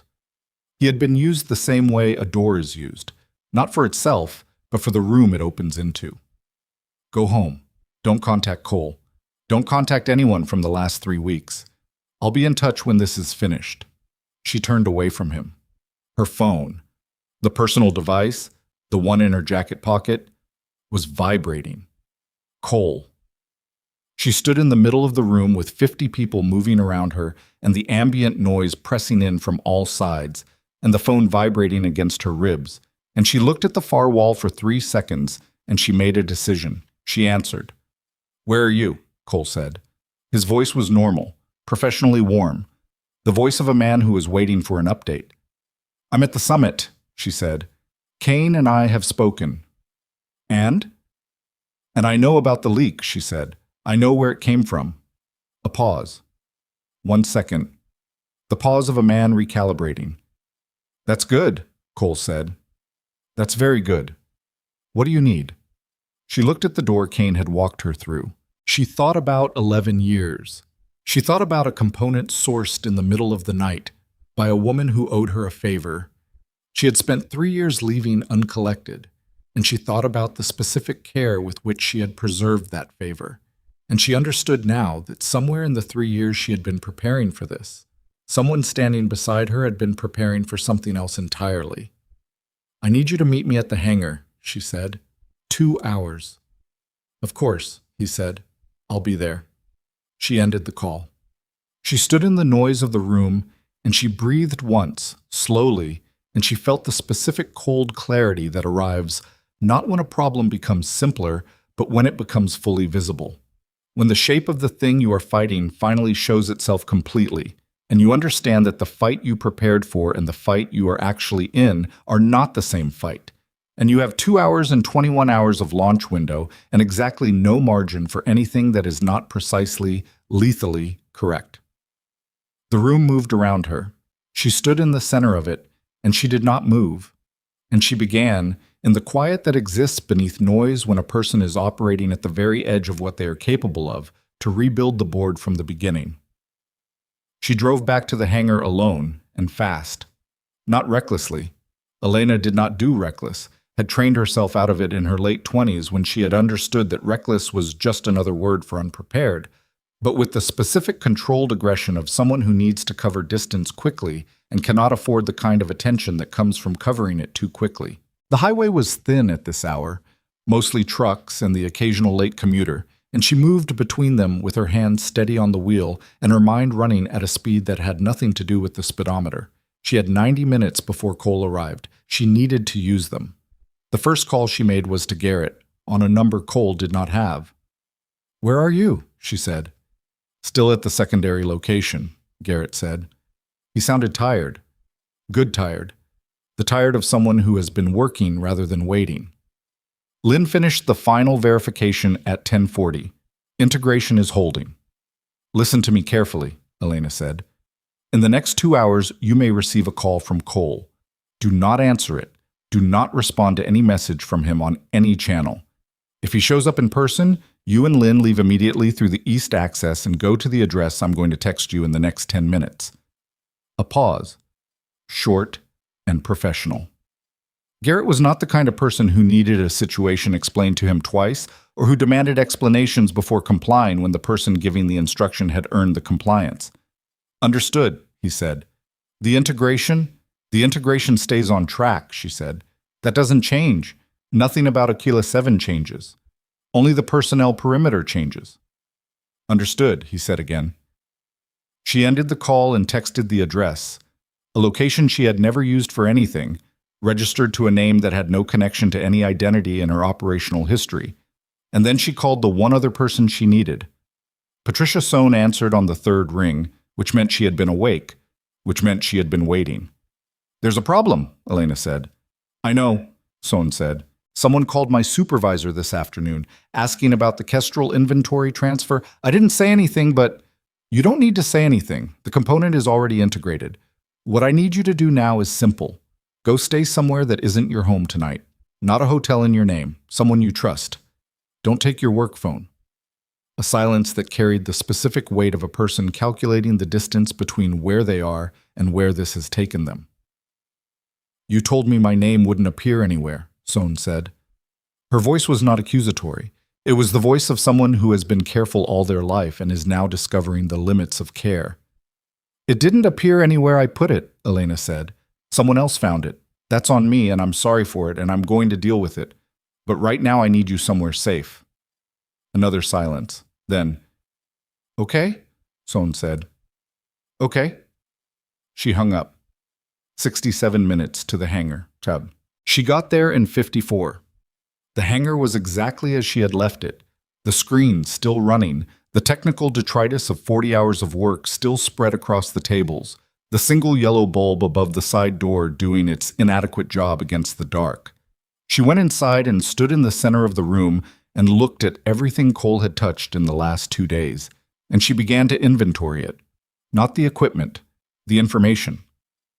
What did Cole know? What had he seen? What had he heard?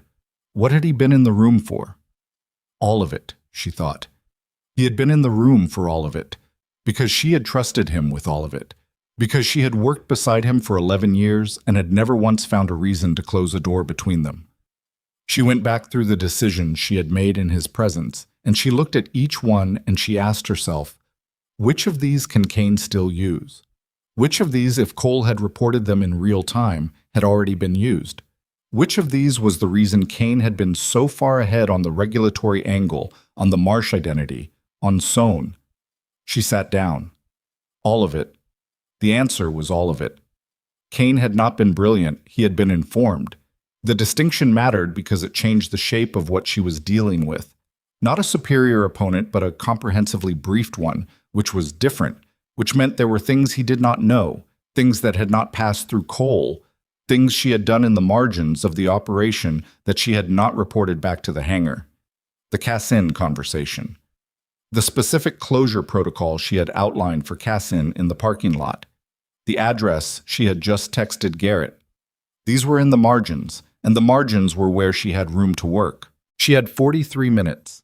She used them to build something new from the pieces that were still clean.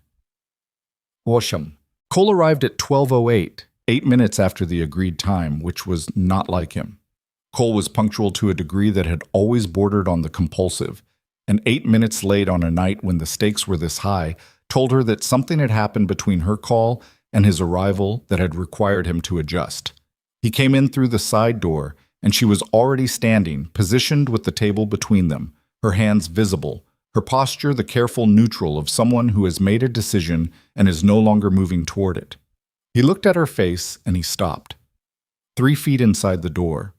He stopped, and he looked at her, and she watched him read what was in the room.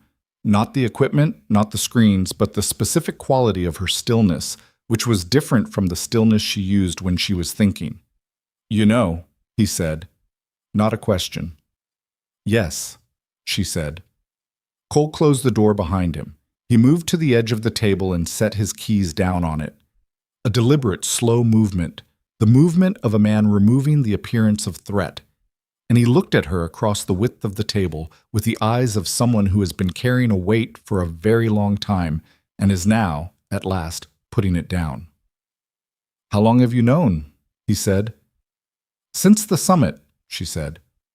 "Kane told me someone came to him 3 weeks ago, someone with specific operational knowledge." The timeline matched the Cassin sourcing window. She paused. "You recommended Cassin to me as a vulnerability 3 days before I would have found him independently. I didn't register it at the time." Cole nodded slowly. "I needed you moving," he said, "toward the account, toward the summit. You'd been stationary for 8 months. The Marsh identity hadn't been used, Cerebra hadn't been called in anywhere. So you built a crisis to move me," she said. "I didn't build the crisis," he said sharply. The sharpness was real. Not performed, she thought, genuinely real. The sharpness of a man who wants to be precisely understood about something. Kane's acquisition of Vance was real. Aquila 7's vulnerability was real. I identified it before Kane's people did, and I introduced them to it. I showed them the seam. He exhaled. But the threat was real. "You showed a predator where to bite," Elena said. "I created a situation where you would be activated." His voice was tight. "Elena, you've been sitting in Brooklyn for 8 months writing research papers under a name that doesn't exist. You have been, He stopped. Restarted. "You are the most capable strategic mind I have encountered in 30 years of this work. And you have been letting it atrophy because of a divorce from a man who was never worth your attention in the first place." His voice cracked on the last words, not from grief, but from the specific frustration of someone who has watched something they believe in being wasted, and has finally run out of patience for watching. "I needed you back." The room was very quiet. Elena looked at him. She looked at him for a long time, and she held everything she was feeling in the specific way she held things that were too large for the current moment. Not suppressed, not denied, but contained. The way you contain something volatile by understanding its pressure rather than pretending it doesn't have any. "You put Sohn at risk," she said. "You put Cassin at risk. You put Garrett and Lynn in a building with a compromised handler without telling them." She paused. "You put Ethan in Kane's network." Cole looked at the table. Thorne was already moving toward Kane's orbit independently. I accelerated it. I gave Fossey his name." "You gave them Ethan." He was he was a person, she said, with no operational training and no understanding of what he was being walked into. He was a person, Harlan. Cole's jaw was tight. He hurt you. He did, she said, and that is not your problem to solve. It was never your problem to solve. She looked at him directly. Where is the data you've been passing to Kane's team? What format? What channel? And what is the last piece you sent? His mouth tightened. Harlan. Her voice dropped to something very quiet and very absolute. We have 16 hours before that launch window. I need to know exactly what Kane has so I can close whatever he's planning to do with it. Tell me, right now. A long silence. 5 seconds. 10. Then Cole reached into his jacket and placed a small device on the table. A data card, the size of a thumbnail, the kind used for high-compression encrypted file transfer. Everything up to and including the phone call, he said, delivered through a dead drop in Hoboken 40 hours ago. Elena looked at the card. Does it include the integration verification timeline? Yes. Her chest tightened by a fraction. So Kane knows the integration will hold. Yes. Which means his move isn't the access point anymore, she said, and she was already moving, already around the table toward the nearest screen, her hands on the keyboard before she had finished the sentence. He knew Cassin would be reachable. He knew the access point was a fallback that could be closed. He let us close it because that was never the primary. She pulled up the launch facility's external communications log. He has something else, something he held back from you because he knew you were closer to me than to him, and if the primary went wrong, he needed at least one piece I didn't know about. Elena, I don't know what the primary, the launch authorization code, she said. She had found it in the communications log. An outgoing request, time-stamped 11 hours ago, from a registered terminal inside the launch facility's administrative office. A request for an emergency authorization review, the kind that, if approved by the right federal signatory, could ground the launch not through legal injunction, but through direct regulatory override, superseding the facility's own countdown authority. The request had been filed under Robert Cassin's credentials, before she had spoken to him in the parking lot. He used Cassin twice, she said. Her voice was flat, the flatness of a person processing something at speed with no room for the emotional weight of it. Once for the access point, the piece he knew we could find and close, and once for this. The authorization review was filed before I ever got to Cassin, before I told him to close the access point. She straightened. Closing the access point was what he told Kane I would do, so Kane filed the review using Cassin's credentials and then sat back and waited for me to feel like I had solved the problem. Her hands were on the edge of the table. The launch window was 16 hours away. The authorization review, if it reached the right federal desk and was processed on an emergency timeline, which it would be because Kane had people at that desk, could issue a ground order within 8 hours. 8 hours. She had 8 hours to collapse a federal administrative review that had been filed under someone else's credentials through a channel she had not known existed until 40 seconds ago. Cole was watching her.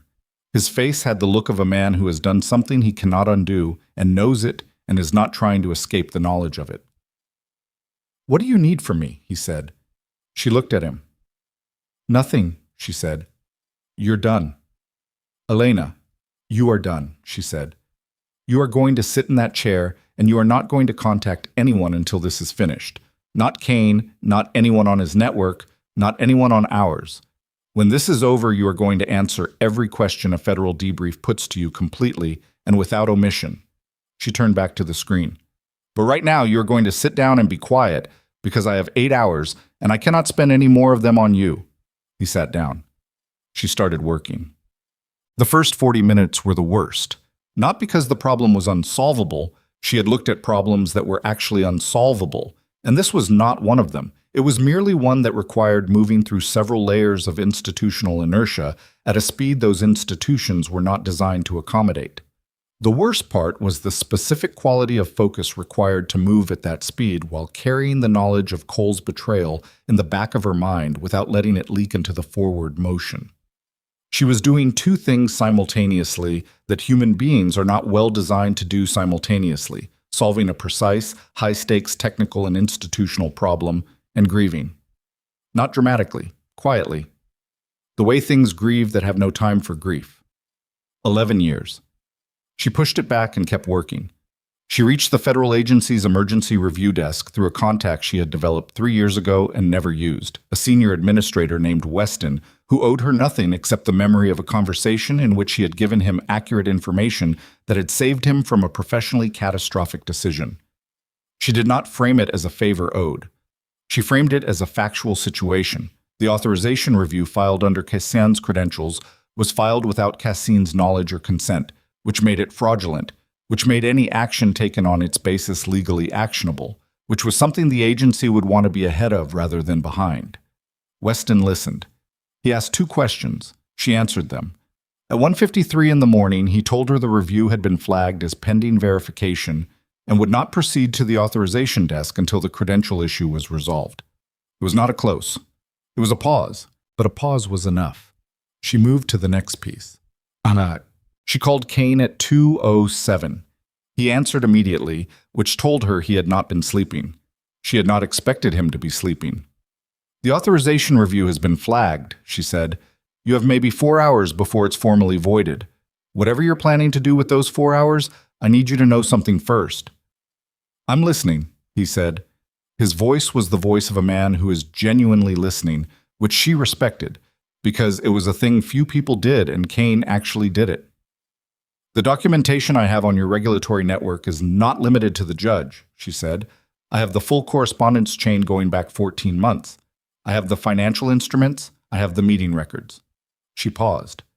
If you push this to the authorization desk in the next 4 hours, I put all of it out before dawn, not to one journalist, to everyone who has been waiting for a reason to look at you. Silence on the line. And if I don't push it, he said, then we are done, she said. Aquila 7 launches. Vance Holdings remains independent. You move on to whatever comes next, and so do I. That's a very clean offer. I make clean offers, she said. It's more efficient. A long pause. Long enough that she counted the seconds, 12 of them, before he spoke again. You're not going to release it anyway, he said. Even if I push. You won't release it because releasing it means exposing the methods you used to obtain it, and exposing those methods means closing the operational infrastructure you've built over the last decade. He was not wrong. He was also not entirely right. Try me, she said. 13 seconds of silence. The launch proceeds, Kane said. I want the documentation destroyed. The documentation will not be used, she said. Destroyed is a different conversation for a different time. Another pause. Fair enough, he said. And then, with something in his voice she hadn't heard from him before, something almost like the tone of a man speaking to a peer rather than an opponent. You're going to deal with your internal problem. Already dealing with it, she said. Good. A pause. For what it's worth, whoever built you, they built something worth the trouble. She ended the call. Font. The launch window opened at 6:47 in the morning. Elena was still at the hangar when it did, sitting at the center table with a coffee that had gone cold an hour ago, watching the live feed from the facility on the screen that Lynn had configured before she and Garrett had relocated. Cole was still in the chair she had told him to sit in. He had not moved for 3 hours. She was not looking at him. The countdown ran on the screen. She watched it with the specific attention of someone who has done everything that can be done and is now doing the hardest thing, which is waiting. 30 seconds. She thought about the dark blue dress. She thought about a room full of 400 people, and Ethan's voice lifted above the ambient noise. She came here in that dress, and she thought about how far that moment felt from this one, and how close it also felt, the way the beginning of something always feels both distant and immediate when you are standing at the end of it. 20 seconds. She thought about Harlan Cole sitting 10 feet behind her in a chair, and she did not look at him, and she held the grief of it at arm's length, and she let it be what it was without letting it be more than that. 10 seconds. The screen showed the launch pad, the gray pre-dawn sky over Virginia, the rocket standing in it carrying 63 tons of technology and $3 billion of obligation, and the guidance component that Patricia Sohn had moved in the window of an inventory transfer at 2 in the morning 6 days ago because she trusted a woman who had spent 3 years leaving a favor uncollected specifically so it would be there when it was needed. 5, 4, 3, 2, 1. The engines ignited. The sound came through the feed as a compression of noise that the small speaker on the screen could not fully render, but she felt it anyway, the way certain sounds exist in the body even when they are coming from a tiny speaker on a screen in a cold hangar at 6:47 in the morning. The rocket rose. Slowly first, impossibly slowly for something moving that fast, and then with the acceleration that made slowness look like an illusion, it rose into the gray Virginia sky and kept going. Elena watched it go. The feed's telemetry ran along the bottom of the screen: velocity, altitude, guidance system status. She watched the guidance line specifically, watched it hold, watched it correct a minor variance at T plus 42 seconds with the smooth precision of a system that was doing exactly what it had been designed to do, augmented by a component that did not officially exist, integrated by two people named Garrett and Lynn, who had been asked to do something hard on short notice and had done it. At T plus 80 seconds, the first stage separated cleanly. At T plus 114 seconds, the guidance system confirmed autonomous trajectory lock. Aquila 7 was going to orbit. Elena set down the cold coffee. She pressed her hands flat on the table and she breathed. Once, slowly, all the way down, all the way out. And in the exhale, she let go of the specific tension that had been living in her chest for 72 hours. The constant low-grade physical cost of sustained high-stakes focus, and she felt for a moment the full weight of her exhaustion, which was considerable, and which she had been not quite managing to avoid feeling for the last 18 hours. Then her phone rang, not the operational device, not the personal device. A third phone, a number she had given to exactly one person in the last 48 hours, in a parking lot, in a car that smelled of old fast food, and the specific exhaustion of a man who had been making a terrible mistake for 14 months and had only just found a way to stop. She answered. It held, Robert Cassin said. His voice was the voice of a man who has been watching a screen for 80 seconds with his entire body clenched and has just been allowed to exhale. It held all the way through. I know, she said. You did the right thing. A pause. I don't know if that covers everything I did, he said. No, she said. It doesn't. But it's the right place to start. She ended the call. Behind her, Cole said her name. She did not turn. It's done, he said. His voice was stripped of everything it usually carried. Just the words, flat and careful, the words of a man who knows he has no standing to ask for anything and is not asking. You don't have to... He stopped. I wanted you back in the field, he said. That was real. Everything else I told myself about it was... He stopped again. She turned. He looked like what he was, a man of 57 who had spent 30 years in the service of something he believed in and had made, somewhere in the last months, a choice that he had told himself was in service of the same thing and was not. He looked tired in the particular way that people look tired when the adrenaline is gone, and what's underneath it is not rest, but the thing they have been running from long enough that they have forgotten what it looks like when it finally catches them. I know what you wanted, she said. That's not the problem. I know, he said. She picked up her coat from the back of the chair. There will be a federal contact, she said. Within 24 hours. You will cooperate fully. Yes, he said. She looked at him for one full second. 11 years, Harlan, she said. And then she said nothing else because nothing else needed saying, because some things are exactly the weight they are, and adding words to them does not change the weight. And she had learned a very long time ago that the most honest response to certain kinds of loss was silence. She put on her coat. She picked up the operational device and the personal device, and she walked to the side door of the hangar, and she pushed it open, and the cold November morning hit her face, sharp and clean and indifferent to everything that had just happened inside, and she walked out into it. The sky in the east was beginning to go from gray to the pale, thin gold of early dawn, the kind of light that does not promise warmth but promises at least the end of dark, and somewhere above the cloud line, moving at 17,000 miles per hour toward a parking orbit 230 miles above the surface of the Earth, Aquila 7 was climbing. Elena stood on the gravel and looked at the sky. And then, in the cold and the quiet, and the first gray gold of morning, her personal phone vibrated with a message from a number she did not recognize that contained only 4 words. 4 words that told her this was not over. 4 words that opened a door she had not known existed, behind which something was waiting that Kane had not known about, that Cole had not known about, that no one in the last 72 hours had been looking for because everyone had been looking at the board she had shown them. No one had looked at the board beneath it. She read the message twice. Her face did not change, but her hand tightened on the phone, and she looked at the sky where the rocket had gone, and she understood, in the specific, full-body way that certain understandings arrive, not as thoughts, but as physical facts, that the last 72 hours had not been the operation. They had been the opening move. The message was 4 words. She's been watching you.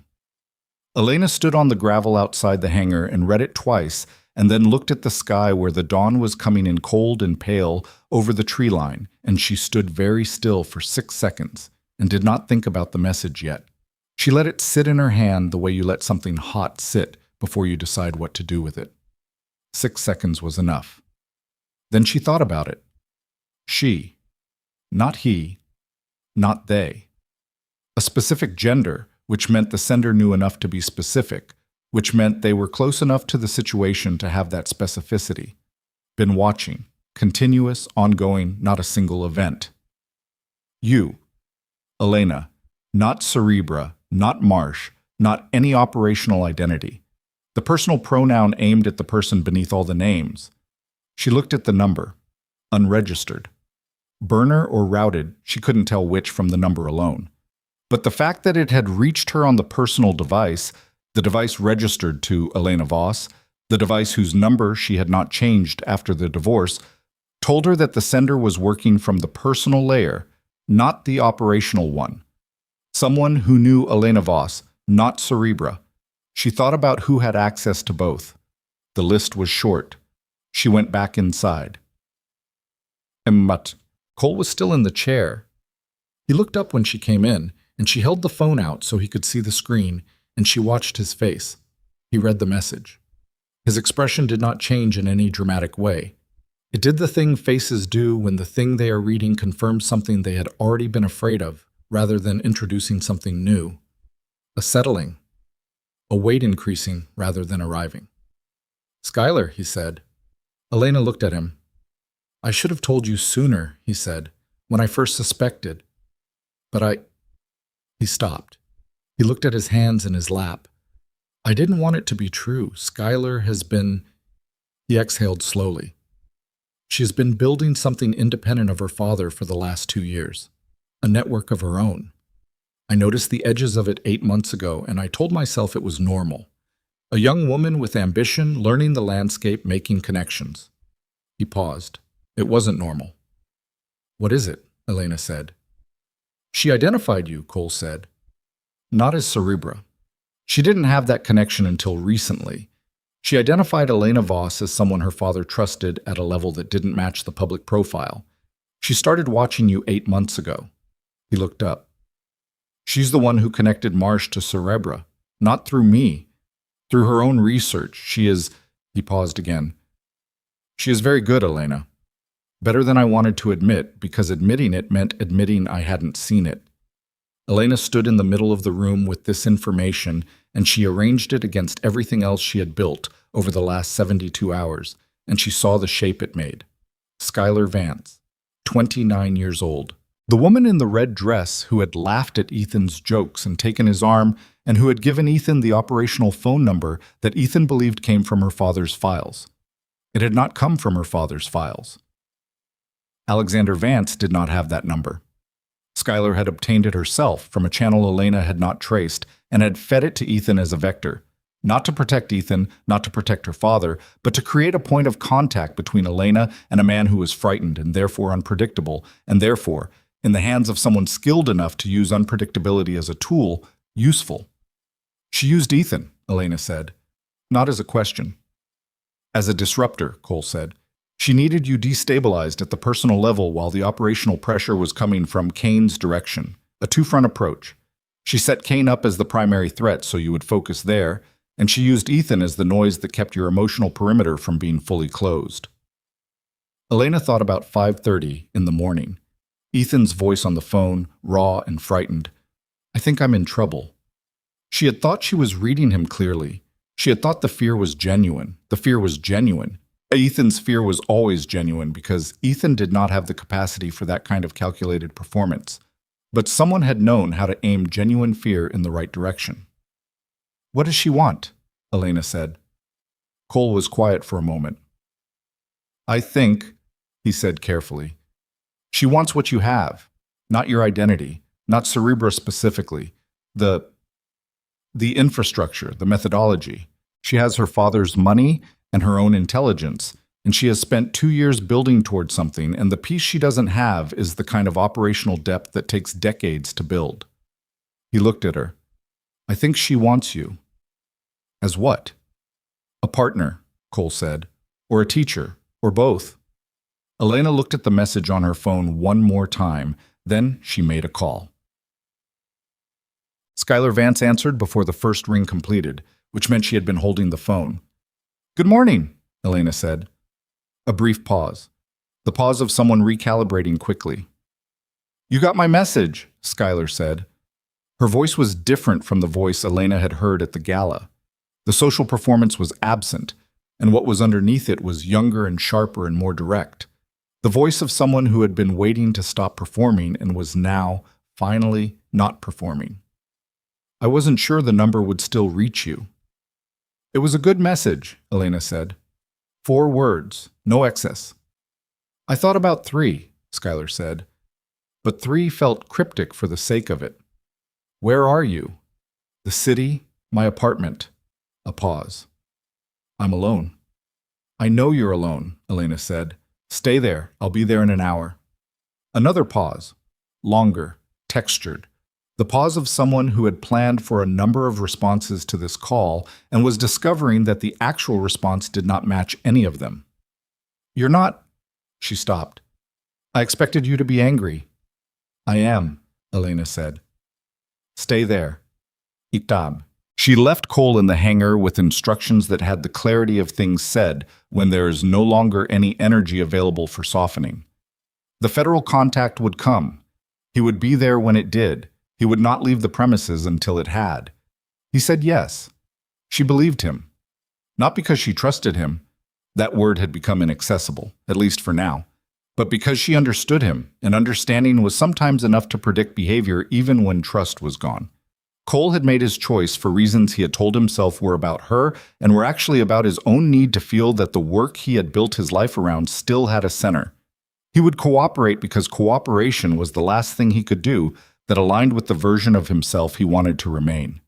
She drove into the city as the morning came up, fully around her, the pale November light strengthening to something that was not quite warm but was at least committed, the highway filling with the ordinary volume of a Thursday morning, people moving toward their ordinary days with the ordinary confidence of people who do not know that the world they are moving through has been under significant pressure for the last 72 hours and is held. She thought about Aquila 7, somewhere above the cloud line, settling into orbit. She thought about Robert Cassine, who was probably sitting in his car again in that parking lot, or maybe had finally gone inside, and who had a set of phone calls ahead of him that would be the hardest of his life, and who had the very slim consolation of knowing he had closed the access point when it counted. She thought about Garrett and Lynn, asleep somewhere in the safe house she had texted them, professionals who had done their jobs exactly right and would never appear in any account of what had happened and would be compensated for that invisibility in the only currency that actually mattered to people like them, which was the knowledge of a job done correctly. She thought about Harlan Cole, for 11 years the most reliable presence in her operational life, sitting in a chair in a cold hangar waiting for a federal contact, and she held the grief of that, and she did not put it down because it was not the kind of thing you put down. It was the kind of thing you carried differently over time. The weight not decreasing, but the carrying becoming something your body knows how to do. Then she thought about Skylar Vance, 29 years old, smart enough to build a 2-front pressure operation against someone like Elena without being detected until the operation had nearly run its course. Smart enough to know that sending a warning at the end was more valuable than staying hidden, because staying hidden was the move of someone who wanted to avoid conflict, and whatever Skylar wanted, it was not to avoid anything. The city rose around her as she crossed the bridge, gray and enormous and indifferent in the way cities are indifferent. All that concentrated human life pressing in every direction at once, and she drove through it to an address in the Upper West Side and parked and sat in the car for 2 minutes before going in. Skylar's apartment was on the 14th floor, and it looked like the apartment of a person who had grown up surrounded by the evidence of wealth and had then developed their own relationship to it, not rejecting it, not performing it, but using it with a kind of unsentimental practicality. Good furniture, not showy. Books that had been read, not arranged. A view of the park that was genuinely beautiful and that Skylar appeared to be genuinely uninterested in at this moment, because she was standing in the center of the living room when Elena came in, not near the window, not positioned for effect, just standing, present. She was still in the clothes from the summit. She had not slept either. Her hair was less arranged than it had been the night before, and her eyes had the particular alertness of someone running on adrenaline and intelligence and the specific focus of a person who has been waiting for a confrontation and is now in it. She looked younger without the social performance, not less formidable, just younger. Elena stood inside the door and looked at her. "You ran a two-front operation against me," Elena said. "Yes," Skylar said, "using Cain." "Cain was already moving on Aquila 7 independently," Skylar said. "I didn't create him. I found him, and She paused. "I shaped the timing. I made sure the pressure points activated in the sequence that would bring you in specifically. If I had just asked Alexander to call you, you would have assessed the situation from a distance and managed it remotely. I needed you in it." "You needed me exposed," Elena said. "You needed me in a live situation so you could study how I operate." Skylar did not look away. "Yes. And Cole." A flicker of something crossed Skylar's face. Not guilt exactly. She was too controlled for guilt to surface cleanly, but something adjacent to it. The specific expression of someone who has used a tool that had more humanity in it than they had accounted for and is now recalibrating. "I found him at a moment when he was already questioning. I didn't create that either. I gave him a reason to act on what he was already feeling." She paused. "I know that doesn't make it less of what it was." "No," Elena said. "It doesn't." The room was quiet. Somewhere below, the city made its constant low noise, the specific frequency of a place too large to ever be fully silent. And in the apartment above it, two women stood in the November morning light and looked at each other across a distance of 12 feet, and the considerably larger distance of everything that had been done and undone in the last 72 hours. "Sit down," Elena said. Skylar sat. Elena remained standing, not for the power of it, just because she thought better standing and she needed to think clearly for this. "Tell me what you actually want," Elena said. "Not the version you practiced, the actual version." Skylar looked at her for a moment. Then she looked at her own hands. "My father has spent 40 years building something real," she said. "Vance Holdings it's infrastructure. It matters. Aquila 7 matters. The things his company builds go into the world and do things that improve how the world functions."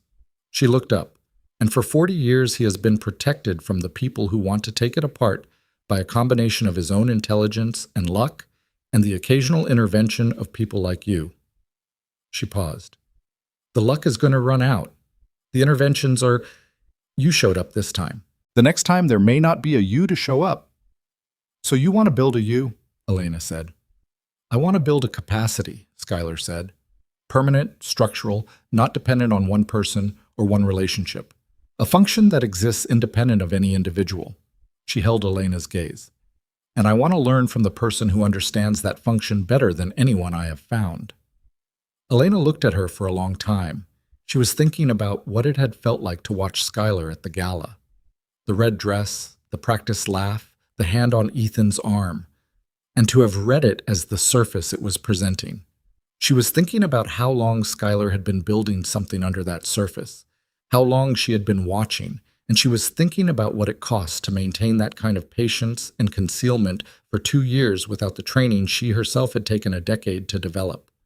She was also thinking about what Skylar had done to Cole, to Ethan, to Casson, indirectly, through the shape she had given to Kane's strategy. She was thinking about the people who had been used as instruments in a plan built by a 29-year-old who was very intelligent and had not yet learned, had not yet been made to learn, the specific weight of what it means to use people. You put Ethan in a room with people who could have destroyed him, Elena said. Did you think about that? Skylar's jaw tightened slightly. Ethan was already moving toward. Did you think about it? Elena said again. A pause, a real pause, not strategic. Yes, Skylar said. I thought about it. I decided the operational value. She stopped. She looked at her hands again. No. That's the practiced version. She exhaled. I thought about it, and I decided it wasn't my problem because he had hurt you, and I told myself that absolved it. She looked up. It didn't. No, Elena said. It didn't. Skylar said nothing. He's not a piece, Elena said. He's not a useful vector or a managed variable. He's a person who made bad choices because he wanted to matter more than he understood what he was doing, and he spent 2 days in a situation he had no capacity to navigate because you aimed him at it. She paused. That's on you, and it will be on the ledger of anything you build going forward, and if you build the thing you're describing, that ledger will have more names on it than Ethan's, and you need to understand that before you start. Skylar looked at her steadily. Her eyes were very clear and very tired, and there was something in them that was not quite shame, but was the precursor of it, the thing that exists in people who are smart enough to understand what they've done, but have not yet lived with it long enough for the understanding to become weight. I understand that, Skylar said. You understand the idea of it, Elena said. You'll understand the weight of it later. She sat down then, across from Skylar, and she let the room be quiet for a moment. What you're describing, Elena said, is not something that can be built quickly or by force. It cannot be inaugurated by running an operation against the person you want to learn from. That's not how this works. She looked at Skylar directly. And if you had come to me 8 months ago, before any of this, and said what you just said, I want to build something permanent, something structural. Will you help me understand how? I might have listened. Skylar was very still. And now your father's company is intact, Elena said. Aquila 7 is in orbit. Kane is neutralized. Cole will face a federal process. She paused. And you have made 3 moves that demonstrated real strategic intelligence and left a considerable amount of damage in their wake. She looked at the window, at the gray-gold November light over the park. The intelligence I can work with. The damage is the price you pay for having done it this way, and no one is going to reduce that price for you. Skylar was quiet for several seconds. When she spoke, her voice was quieter than it had been since Elena had come in. Not smaller, just stripped of the particular energy of performance. The voice of someone speaking from below the line where performance lives. What does working with it mean? She said. Specifically. It means a conversation, Elena said. One conversation, when I've slept and you've slept, and both of us are not running on the fumes of a 72-hour operation. She paused. It means that conversation determines whether there is a second conversation, and the second conversation determines whether there is anything after that. She looked at Skylar. It means nothing is decided today. Today is the end of what you did. If there is a beginning of something else, that beginning is on my timeline, not yours. Skylar held her gaze. Okay, she said. I need you to do something before that conversation, Elena said. Ethan, you're going to tell him what you did, not the operational version, the human version, what you used him for, and why, and what it cost him. You're going to do that in person, without your father present, without anyone present. And you're going to do it because it's what's owed, not because it serves any other purpose. Skylar absorbed this. He won't. She stopped. He won't understand most of it. He'll understand enough, Elena said. He always understood more than he let on. He just understood it too late. She stood. You have my number. I'll be in contact in 1 week. She picked up her coat. Elena, Skylar said. She stopped. I'm sorry, Skylar said, for the way I did it. Not for wanting the thing I wanted, but for the way. Elena looked at her for a moment. At 29 years old, in the clothes from the night before, in the apartment full of books that had been read, in the November light that was finally beginning to hold some warmth in it, looking up at the woman she had spent 2 years studying with the specific expression of someone who has been very certain of themselves for a very long time, and is now, for the first time, uncertain, and is finding the uncertainty more clarifying than the certainty was. I know, Elena said, and she meant it, because she could hear it in the 2 words, and that was enough. Get some sleep. She left. The airfield was 3 hours outside the city, north and west, in a county where the mountains began, and the air smelled different, and the sky was wider. Elena had booked the flight 4 days ago, before any of this had begun, or rather, before she had understood how much of it had already been in motion. A standing arrangement, a place she went between operations, a piece of infrastructure she had built for herself rather than for the work, one of the few things in her life that existed solely because she needed it to exist.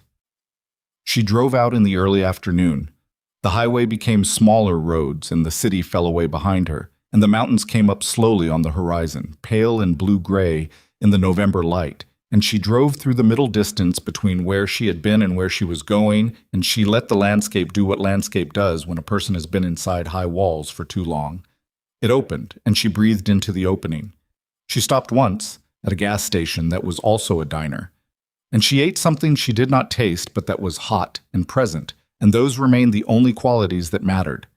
She sat at the counter with a coffee and the specific blankness of a person whose mind has been running at maximum capacity for 72 hours and is beginning, cautiously, to decelerate.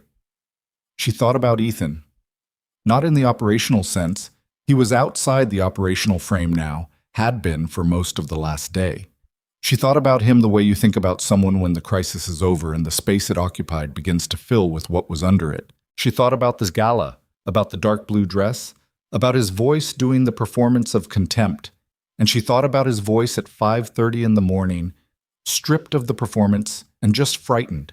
And she thought about him in the summit, holding a glass he wasn't drinking from, watching her come through a door and looking afraid in a way that had nothing to do with Kane or Fosse or any of it. She thought about what she had said to Skylar. He always understood more than he let on. He just understood it too late. She finished her coffee and left a tip that was slightly more than the coffee cost, not for any reason except that it was what she had always done. And she walked back out to the car and drove the last 40 minutes to the airfield. Fosse, Ethan was there. She did not know why she was surprised by this, except that she had been operating for so many hours at the level of strategic prediction that a simple human action, a man driving to an airfield because he somehow knew she would be there, had slipped below her line of anticipated events. He was standing outside the small terminal building in a coat that was not warm enough for the mountain air, and his hands were in his pockets, and he looked, in the flat afternoon light, like someone who has been standing in that spot long enough that standing there has become its own kind of decision. She parked and got out and walked toward him, and he did not move toward her, which was the right choice. And when she was close enough to see his face, she saw that he had slept even less than she had, and that something in his expression had shifted from everything she had been used to reading in it. The performance quality was gone, not just the contempt from the gala, all of it. The constructed ease, the social geometry, the careful angle of everything. He looked tired and cold and like himself in a way he had perhaps not looked for a considerable number of years. "How did you know I'd be here?" she said. "I didn't," he said. "I found the booking in the... When we were married, I knew you kept a standing arrangement. I just..." He stopped. "I gambled," he said. "It felt like the right place." She looked at him. "Skylar called me," he said, "an hour ago. She told me what she did, what she used me for." He paused. "She said you told her to." "I did," Elena said. He was quiet for a moment. The wind came off the mountains and moved through the airfield, and the grass along the runway edge bent with it and straightened, and somewhere behind the terminal building a small plane's engine turned over and settled into its idle. "I didn't know," he said. "About Fosse, about what Kane's people were." "I know you didn't," she said. "I thought I was..." He stopped. He looked at the mountains instead of at her. I thought I was finally in a room where I mattered, and I was just a door, she said. Someone used you as a door. He looked at her then. Is that what you think too? About what I was to you? The question landed with the specific weight of questions that have been carried for a long time before being asked. She looked at him and she thought about honesty. Not the strategic kind, not the kind calibrated for effect, but the plain kind that costs something precisely because it doesn't serve any purpose except to be true. No, she said. You were never a door to me. You were a person I loved who made me smaller than I was, and who was too frightened of what I actually was to let me be it. She paused. That's not the same thing as being a door. He looked at her. His jaw worked once, the way it did when he was holding something he wasn't certain he had the right to say. I thought, he said slowly, that if I made you smaller, if I needed you to be smaller, then I could… He stopped. Then you could be the one who was larger, she said. Yes, he said. I know how that sounds. It sounds like being human, she said. It sounds like a very ordinary and very costly version of being human. The wind came through again. He pulled his coat tighter against it and looked at the ground between them. And Elena looked at him, and she felt not anger, not grief exactly, not the hot and complicated things she might have felt 6 months ago, or even 6 days ago, something quieter. The specific feeling of looking at the whole shape of something at once, the beginning and the middle and the end, and understanding it without needing it to be different than it was. I'm not going to forgive you today, she said. I want you to know that's not what this conversation is. I know, he said. But I'm also not going to… She paused. I spent the last 6 months being angry in a room by myself, she said. At some point, that room stops being a response to what happened and starts just being the room you live in. He looked at her. There was something in his eyes that was not hope. Hope was too much to read into it, but the thing that precedes hope in people who are not certain they have earned it. What does that mean? He said quietly. It means I'm going to get on a plane, she said. And I'm going to sleep for approximately 14 hours. And in a week, I'm going to have a conversation with a 29-year-old who is very talented